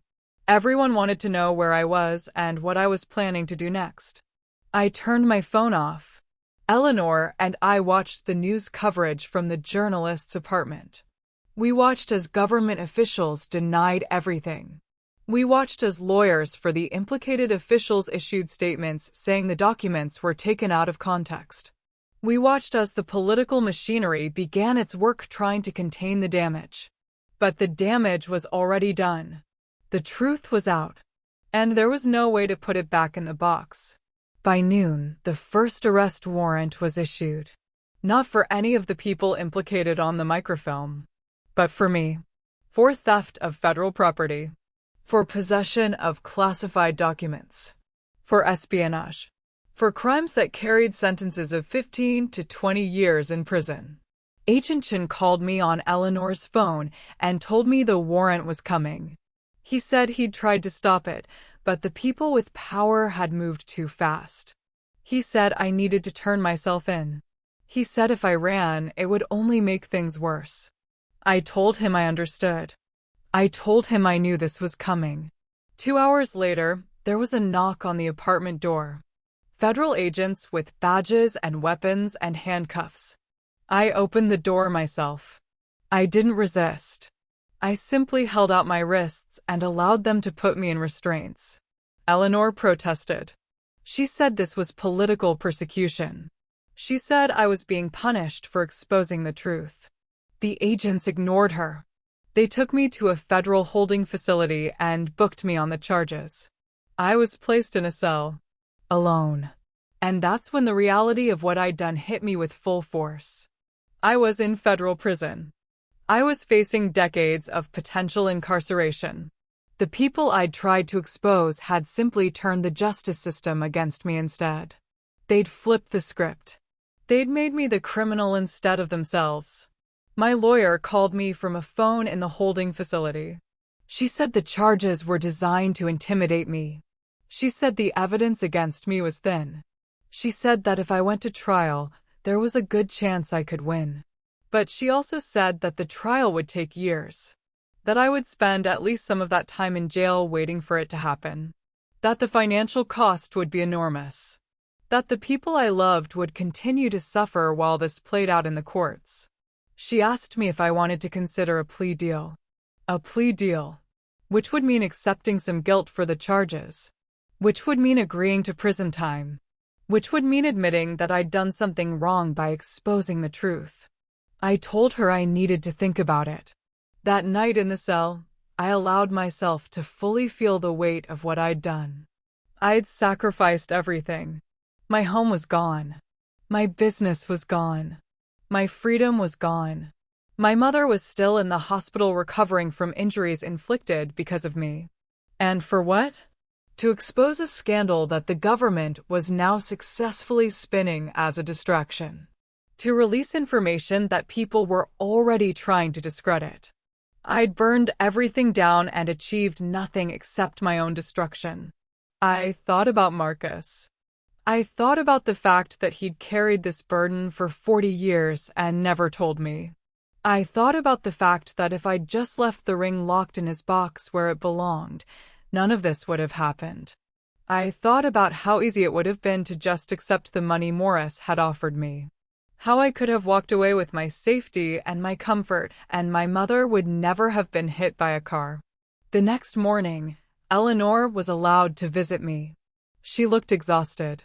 She looked like she'd aged 10 years in the past week. They're pressing charges against me too, she said. They're saying I helped you steal federal property. They're saying I was complicit in distributing classified documents. They're threatening me with prison time as well. I felt sick. I'd gotten Eleanor charged with crimes too. I'd taken her down with me. I'm sorry, I said. I'm so sorry. I should have known this would happen. You did know, Eleanor said gently. I told you that desperate people do desperate things. I told you that by exposing the truth, you'd become a target. And you chose to do it anyway. That was your choice. That was my choice. And now we have to live with the consequences.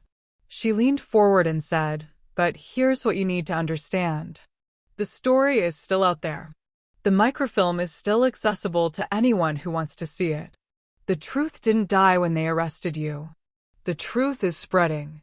It's reaching people. It's creating pressure. And that pressure is real and it's growing. But I'm in prison, I said.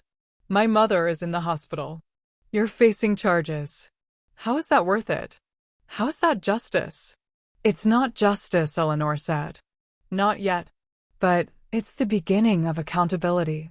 It's the beginning of a reckoning for people who thought they could hide their crimes forever.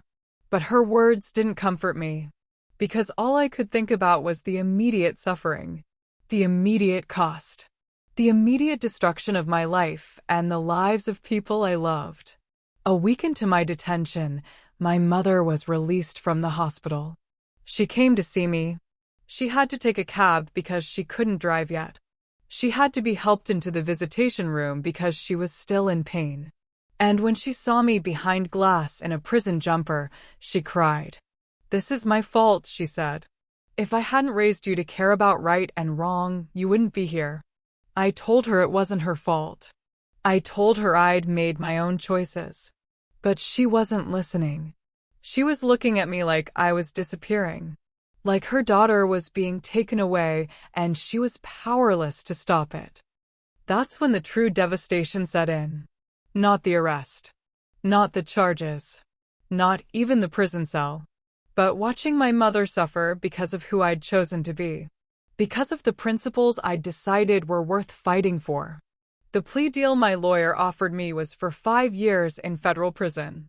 In exchange, I would drop any appeals related to the charges. I would agree that the microfilm was indeed classified federal property that I had no right to possess. I would essentially admit that I'd done something criminal. I spent 3 days considering it. 3 days of sitting in my cell knowing that 5 years would essentially be the end of my life as I'd known it. 5 years would mean coming out at a different age, in a different financial situation, with a criminal record that would follow me forever. But it would also mean less suffering for my mother. It would mean that Eleanor might not have to serve prison time if I took full responsibility. It would mean that I could accept punishment and move forward. My mother came to visit again. She said, "Whatever you decide, I support you. But I need you to know something. I need you to know that Marcus would be proud of you. He would be proud of the fact that you chose truth over comfort." That broke something open in me. The thought that Marcus would be proud of me. That somehow, from beyond death, my husband would understand the choices I was making even though I didn't understand them myself. I told my lawyer I would take the plea deal. I would accept 5 years in federal prison. I would serve my time. And then I would figure out what came next. The sentencing hearing was scheduled for 2 weeks away. In those 2 weeks, something unexpected happened. The story didn't die. If anything, it grew. More journalists started investigating the names on the microfilm. More evidence started surfacing. More people who'd been involved in the cover-up started facing pressure. Congressional committees started demanding answers. International media picked up the story and gave it a new life. The truth, once released, had momentum of its own. And then, 5 days before my sentencing hearing, one of the names on the microfilm died. A suicide, according to the official story. A man who'd been a high-ranking official in the intelligence community. A man whose involvement in the cover-up was now public knowledge. A man who'd apparently decided that facing the consequences wasn't something he could live with. His death created a new wave of media coverage. New pressure on the government to address what had happened. New demands for accountability. But it also made me realize the true cost of what I'd exposed. I'd exposed secrets that had destroyed people. I'd released information that had led to someone's death. I'd become the catalyst for consequences I could never have predicted or controlled.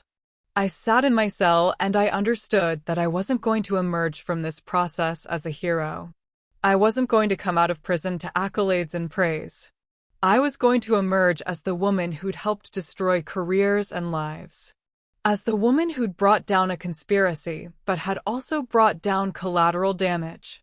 As the woman who'd chosen truth and had to live with all the complicated consequences of that choice. The night before my sentencing, Eleanor called me. She said her legal team had negotiated an immunity deal. In exchange for her testimony about what she knew regarding the cover-up, she was being given immunity from prosecution. She was not going to face charges. I asked her how that was possible. How the same government that was sentencing me could offer her immunity. Because I've agreed to publicly testify about everything, Eleanor said. I've agreed to go on record. And the government has decided that public accountability, managed carefully, is better than trying to suppress all of this further. But I'm still going to prison, I said. Yes, Eleanor said. You are. And I'm sorry for that. I'm sorry that you're bearing the weight of this while I'm walking free. I told her not to be sorry. I told her she'd done what she needed to do.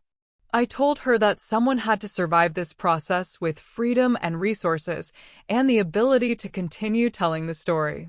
That someone is you, I said. Make sure you use it well. The next morning, I was brought before a federal judge. The prosecutor presented the charges. My lawyer presented mitigating circumstances. And then the judge sentenced me to 5 years in federal prison for theft of classified documents and espionage. 5 years. Which suddenly felt like a lifetime. Which suddenly felt like the entirety of the rest of my existence. Which suddenly felt like a price too high to pay. But I'd already made the choice. I'd already committed to this path. And now I had to walk it. As they were leading me out of the courtroom, my mother called my name from the gallery. She was crying. She was reaching toward me. And all I could do was look at her and try to communicate with my eyes that this wasn't her fault. That I'd chosen this. That I would survive it. But I wasn't sure I would survive it. I wasn't sure I had the strength for 5 years of imprisonment. I wasn't sure I had the resilience to emerge from this process intact. I was sent to a federal correctional facility in upstate New York. A medium security prison where I would serve my sentence. I was given a cell. I was given a uniform. I was given a number. I was no longer Amara Lewis. I was no longer a person with agency or choice or control over my own life. I was a prisoner. And the truth I'd fought so hard to expose was now in the hands of other people. Was now being shaped by politicians and journalists and historians. Was now becoming something that didn't belong to me anymore. I'd paid the price for exposure. And I was only at the beginning of serving that price. I spent my first month in prison in a state of numbness. I went through the motions. I ate in the cafeteria. I attended mandatory programs. I worked in the prison library, which became my refuge. I didn't think about anything beyond the immediate moment. Thinking about the future meant thinking about 4 more years ahead of me. Thinking about the past meant thinking about everything I'd lost. It was easier to exist in the present moment without context. That's when I met Dr. Sarah Okonkwo. She was a psychology professor who'd been imprisoned 2 years earlier for refusing to testify against a former student she believed was innocent. She'd spent months in jail before her case was overturned on appeal. Now she was finishing out the remainder of her sentence while working in prison education programs. Sarah was in her early 60s. She had gray hair pulled back in braids. She had a way of looking at you like she could see all your layers. She started working in the prison library the same week I did, and she immediately noticed that I wasn't eating enough. That I wasn't sleeping properly. That I was disappearing into myself. She didn't push me to talk about it. She just started sitting across from me during lunch. She started recommending books. She started creating space for me to gradually come back to life. It took 3 weeks before I actually spoke to her beyond logistics of the library work. I told her my name and my situation. I told her about the ring and the microfilm and the truth I'd exposed. I told her about my mother and Eleanor and the people I'd hurt in the process of bringing the truth out. Sarah listened to all of it without interrupting. And then she said, "You know what I notice about you, Amara? I notice that you're treating your imprisonment like punishment. But I think what you actually need is to treat it like recovery. Like time to process what you've done and why you did it and what it means. I'm in federal prison, I said. How is this recovery? Because you're forced to stop running, Sarah said. You're forced to sit with your choices. You're forced to examine your conscience without the distraction of survival. That's something most people never get to do. I didn't believe her. I thought she was being naive about the reality of my situation. But I also didn't have anything else to do with my time, so I started having real conversations with her. Sarah told me about her case, about the student she'd protected, about how she'd spent months thinking she'd made a terrible mistake by refusing to testify, about how she'd eventually come to understand that she'd made the only choice she could live with. The legal system isn't about truth, Sarah said. It's about procedure and power and manipulation. Sometimes doing the right thing means going against the legal system. And when you do that, you have to accept that the legal system will punish you for it. But was it worth it? I asked. Now that you've served your time and you're going to get out, was it worth it? I don't know yet, Sarah said honestly. That's the thing about meaningful choices. You don't get to know if they were worth it for a long time. You just have to have faith that they mattered. Over the next several months, Sarah and I became friends. We read together. We talked about Marcus and Eleanor and my mother. We talked about guilt and responsibility and the difference between regret and regretting your choices. And slowly, something shifted in me. I started to move from simply existing in prison to actually being present in prison. I started to see the other women around me. I started to understand their stories. I started to see myself not as separate from them, but as part of a larger community of women who'd been crushed by systems of injustice. I started a book club in the library.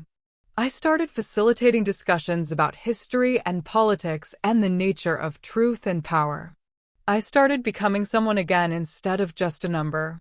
9 months into my sentence, Eleanor came to visit me. She looked different, more confident, more at peace with herself than I'd ever seen her. She told me that she'd been testifying before Congress, that she'd been public about what she knew about the Hartford cover-up, that she'd written a book about her grandmother's experience and about how the truth had finally come out. The book is selling well, Eleanor said. It's reaching people. It's creating a historical record of what happened and why it matters. And I want you to know that I couldn't be doing any of this without you. You're the reason the truth came out. You're the reason I have the ability to testify and write and speak publicly. I asked her about the people implicated on the microfilm. What had happened to them? Some have resigned, Eleanor said. Some have been removed from their positions. Some are facing legal charges. Some have fled the country. The government is being forced to account for what happened. It's messy and incomplete and in many ways unsatisfying. But it's accountability. But I'm still in prison, I said. I know, Eleanor said. And I wish I could change that. I wish there was a way to undo the damage they've done to you in retaliation for exposing the truth. But I want you to know that your sacrifice isn't being forgotten. Your choice to prioritize truth over safety is inspiring people. It's making people braver about speaking out against injustice. After Eleanor left, I sat in my cell and I thought about what she'd said. I thought about the fact that my imprisonment might be serving a purpose beyond my own punishment. That my suffering might actually be meaningful in a way I couldn't fully see yet. That night, I got a letter from my mother. She'd been writing to me regularly, but this letter was different. She told me that she'd seen Eleanor on television, that she'd seen people responding to Eleanor's work, that she'd started to understand the broader impact of what I'd done. She wrote, I'm not going to lie and tell you I'm happier in prison. I'm not. I miss you every day. But I'm beginning to understand that you did something that mattered. You did something that changed things. And maybe that's worth the price you're paying. I'm not sure yet. But I'm starting to believe it might be. I cried reading that letter. I cried because my mother was finally seeing what I'd been unable to articulate to myself. That my sacrifice had meaning beyond my own personal tragedy. That by choosing truth over comfort, I'd set something in motion that was bigger than me. 12 months into my sentence, something happened that I never expected. A legal team that specialized in exonerations and wrongful convictions filed a motion to overturn my conviction. They argued that I'd been prosecuted in political retaliation for exposing government crimes. They argued that the charges against me were designed to silence me rather than to serve justice. They argued that my case was fundamentally unjust. The motion wasn't filed by my lawyer. It was filed by a pro bono legal organization that had taken interest in my case because of the media attention and the obvious political nature of my prosecution. I asked Sarah what she thought would happen. She said the case would probably fail. She said the government had too much invested in my guilt to reverse it. She said I shouldn't get my hopes up. But I couldn't help it. I got my hopes up anyway. For the first time since my arrest, I allowed myself to imagine a future outside these prison walls. A future where I could see my mother again. A future where I could rebuild something. That hope, however fragile, changed something fundamental in me. It gave me a reason to keep moving forward. It gave me a purpose beyond simple survival. I started teaching more classes in the library. I started mentoring younger women who were imprisoned. I started using my time constructively instead of just enduring it. And I did this not because I expected to be released, but because I was choosing to believe that my time here could matter. That I could still create value. That I could still make a difference even from inside prison walls. Sarah noticed the change in me. She said, "You've made a choice. You've decided that your imprisonment doesn't have to define you. You've decided to create meaning from your suffering. Is that noble?" I asked. Or is that just me trying to make myself feel better about a terrible situation? Maybe both, Sarah said. Maybe that's where real nobility lives. Not in the grand gestures, but in the small daily choices to create meaning even when you're powerless to change your circumstances. That conversation became the catalyst for something deeper in me. It became the moment when I stopped asking if my sacrifices were worth it and started asking how I could make sure they mattered. It became the moment when I transformed from a victim of circumstance into someone actively choosing how to respond to that circumstance. I started planning, not for escape, but for what I would do if I ever got out.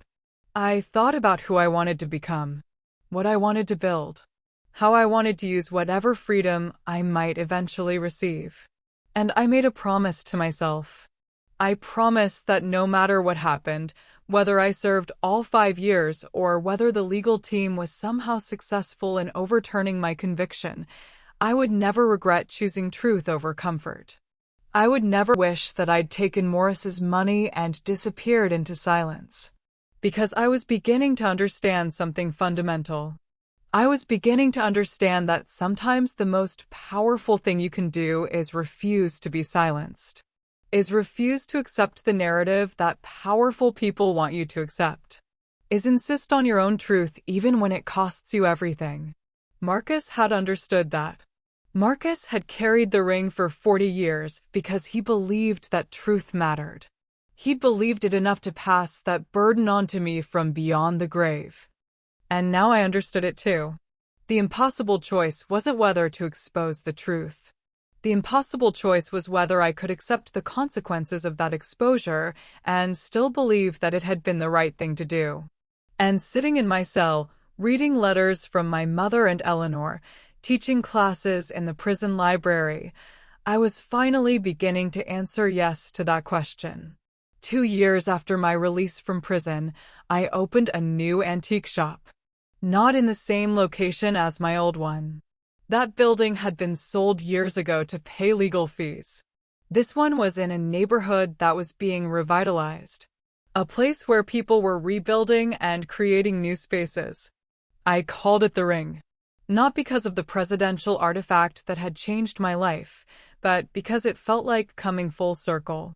Like acknowledging that everything I'd lost and everything I'd gained had come from that single object.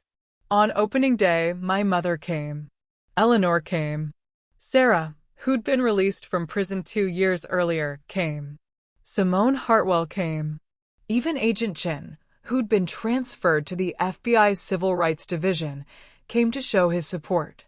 We stood in the shop, and I looked at the furniture and the vintage pieces and the carefully curated collection of objects that held stories. And I realized that I'd come back to what I'd always loved. The idea that old things have value.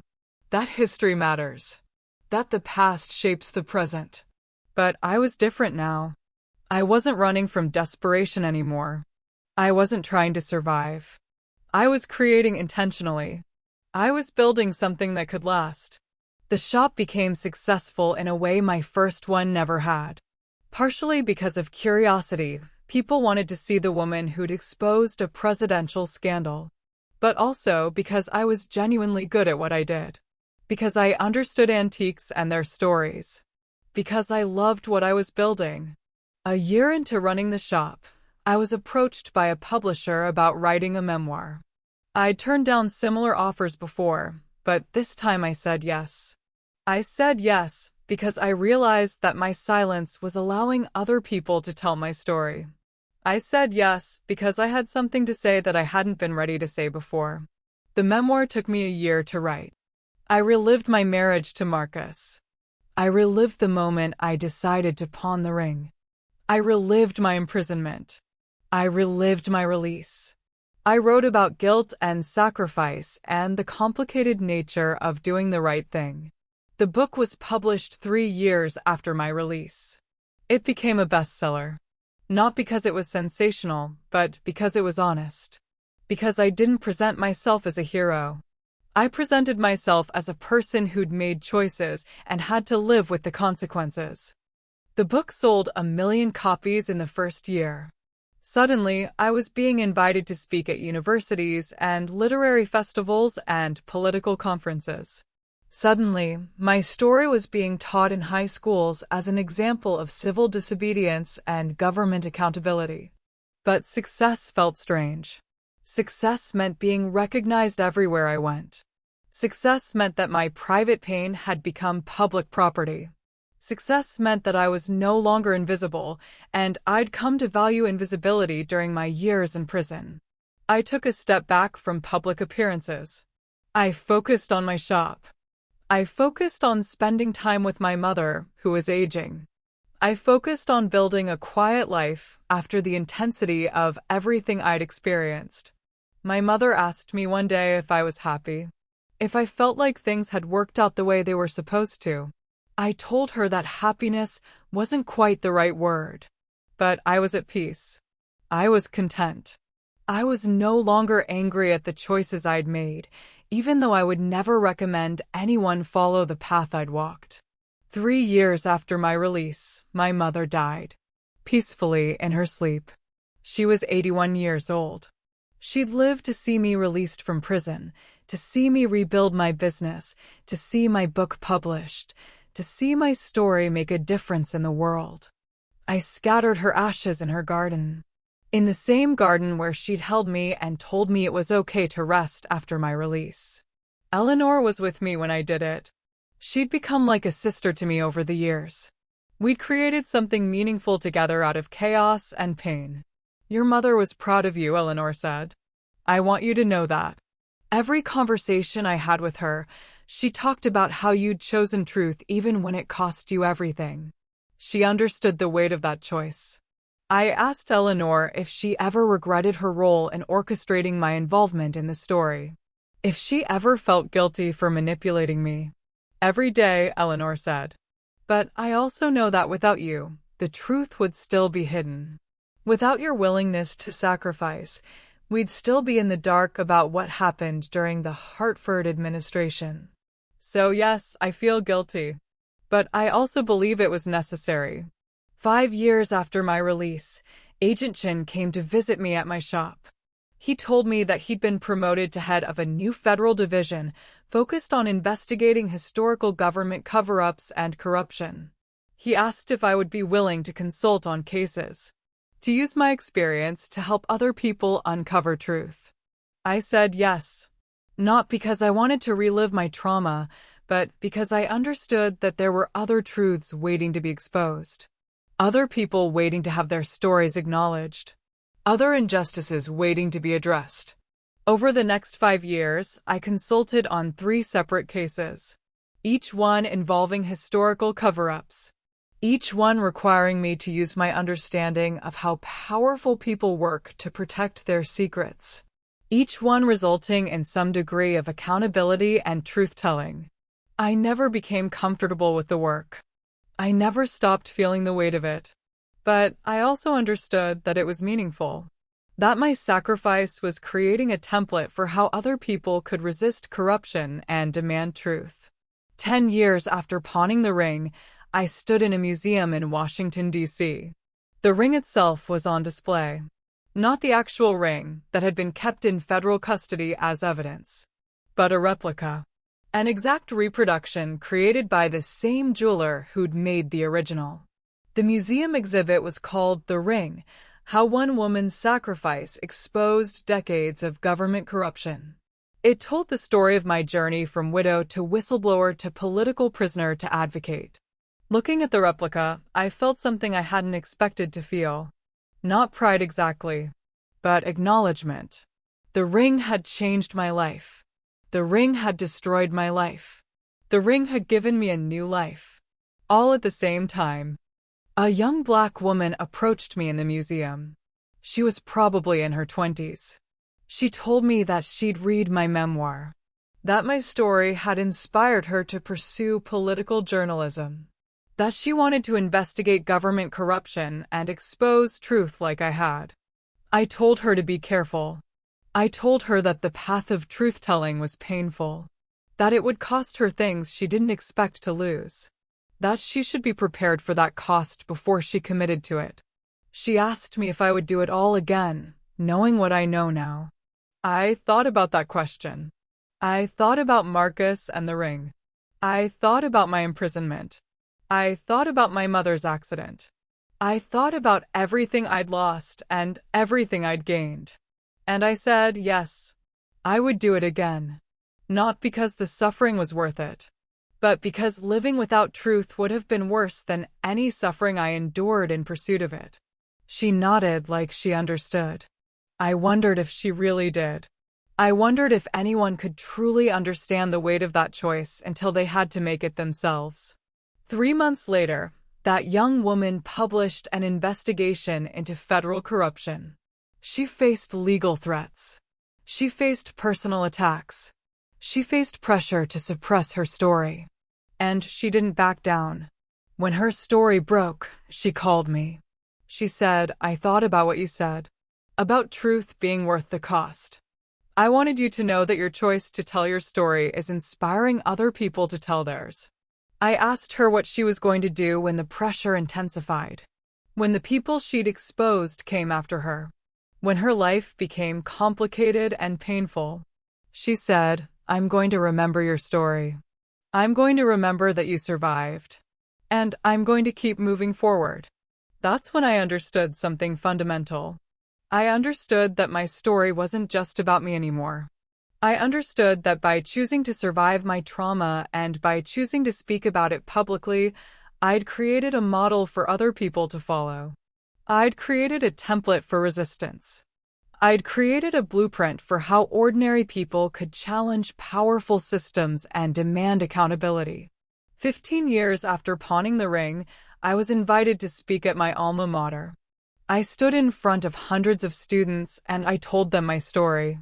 I told them about desperation and sacrifice and the cost of truth-telling. I told them the easy path is to keep quiet. The easy path is to accept the narratives that powerful people tell about reality.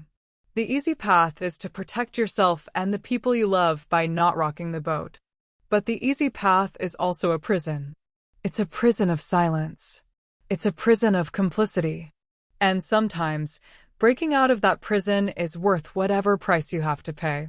After my talk, students lined up to ask me questions. They wanted to know about my fears. They wanted to know about my regrets. They wanted to know how I'd survived prison. They wanted to know if I was okay now. I told them that I was okay in the way that people who've been through trauma are okay. That I carried scars. that I had nightmares sometimes, that I would never be completely restored to who I was before, but that I'd also become someone stronger, someone more aware of injustice, someone more committed to truth. 20 years after pawning the ring, Eleanor and I sat in my antique shop. We were older now. Eleanor was in her 80s. I was in my early 60s. We'd both survived the storm that the ring had created. We'd both been transformed by it. Eleanor said, "I've been thinking about my grandmother lately. I've been thinking about how she waited her entire life for the truth to come out. And then I thought about how you carried that truth forward. How you made her sacrifice matter." I told Eleanor that I didn't feel like I'd made anything matter. I felt like I'd been swept up in circumstances and had simply done what felt necessary at the time. "That's what all transformation feels like from the inside," Eleanor said. "It doesn't feel heroic. It doesn't feel meaningful. It feels terrifying and uncertain. But from the outside, looking at the historical record, your choice to expose the truth has changed the way we understand our government and our history." I asked her if she thought my mother would be proud of what I'd done with my life since my release. "I know she would be," Eleanor said. "She told me that shortly before she died. She said that you'd taken your suffering and transformed it into something that helped other people, that you'd used your pain to create healing. And she said that was the greatest thing a person could do." That night, sitting alone in my shop after Eleanor left, I thought about everything that had happened since I'd pawned that ring. I thought about the destruction and the reconstruction. I thought about the loss and the renewal. I thought about how a single moment of desperation had transformed into a lifetime of meaning. I thought about Marcus and wondered what he would think of who I'd become. I wondered if he could see from whatever comes after life that his secret had been worth keeping. That his choice to protect me had eventually led to me protecting something larger than myself. I took out my phone and I scrolled through the news. There was a new investigation into government corruption. There was a young journalist, not the one who'd called me, but someone else inspired by similar stories, uncovering wrongdoing. There were other people fighting for truth. Other people willing to sacrifice for something larger than themselves. And I understood that this was the real victory. Not my vindication or my compensation or my success, but the fact that my story had created a template for other people to follow. That my sacrifice had given other people permission to demand truth. That my life, even with all its pain and loss, had mattered. I don't know what comes next for me. I'm 62 years old. I have the shop. I have Eleanor. I have my work consulting on corruption cases. I have a life that's been rebuilt from rubble into something meaningful. But I also know that the story doesn't end with me. The story continues through the young journalists and investigators and activists who are carrying forward the work of truth-telling. The story continues through people who read my memoir and understand that their choices matter. The story continues through every person who chooses truth over comfort, principle over survival. If you're watching this, if you're listening to my story, I want you to know something. I want you to know that the choice to tell the truth is terrifying. I want you to know that it will cost you things you can't predict. I want you to know that powerful people will try to silence you. I want you to know that you might lose your freedom, your safety, your sense of who you are. But I also want you to know that living a lie costs more than any price truth demands. I want you to know that your voice matters. I want you to know that one ordinary person can change the course of history if they're willing to sacrifice enough. I want you to know that the ring taught me something. Not because the ring was magic or special or unique, but because the ring represented something that refused to stay hidden. The ring represented truth that demanded to be seen. The ring represented my choice to say no to silence and yes to consequence. And that choice, despite everything it cost me, gave my life meaning. That's the real treasure. Not the money, not the vindication, not the success, but the knowledge that I lived authentically, that I chose principle over safety, that I made my life matter in a way that extends far beyond my own existence. Like this video. Subscribe to the channel. Share this story with someone who needs to hear it. Because the story of one widow who pawned her precious jewelry isn't really about a ring or a scandal or government corruption. It's about what we're willing to sacrifice for truth. It's about the kind of people we want to become. It's about choosing meaning over comfort. And that's a story that never stops mattering.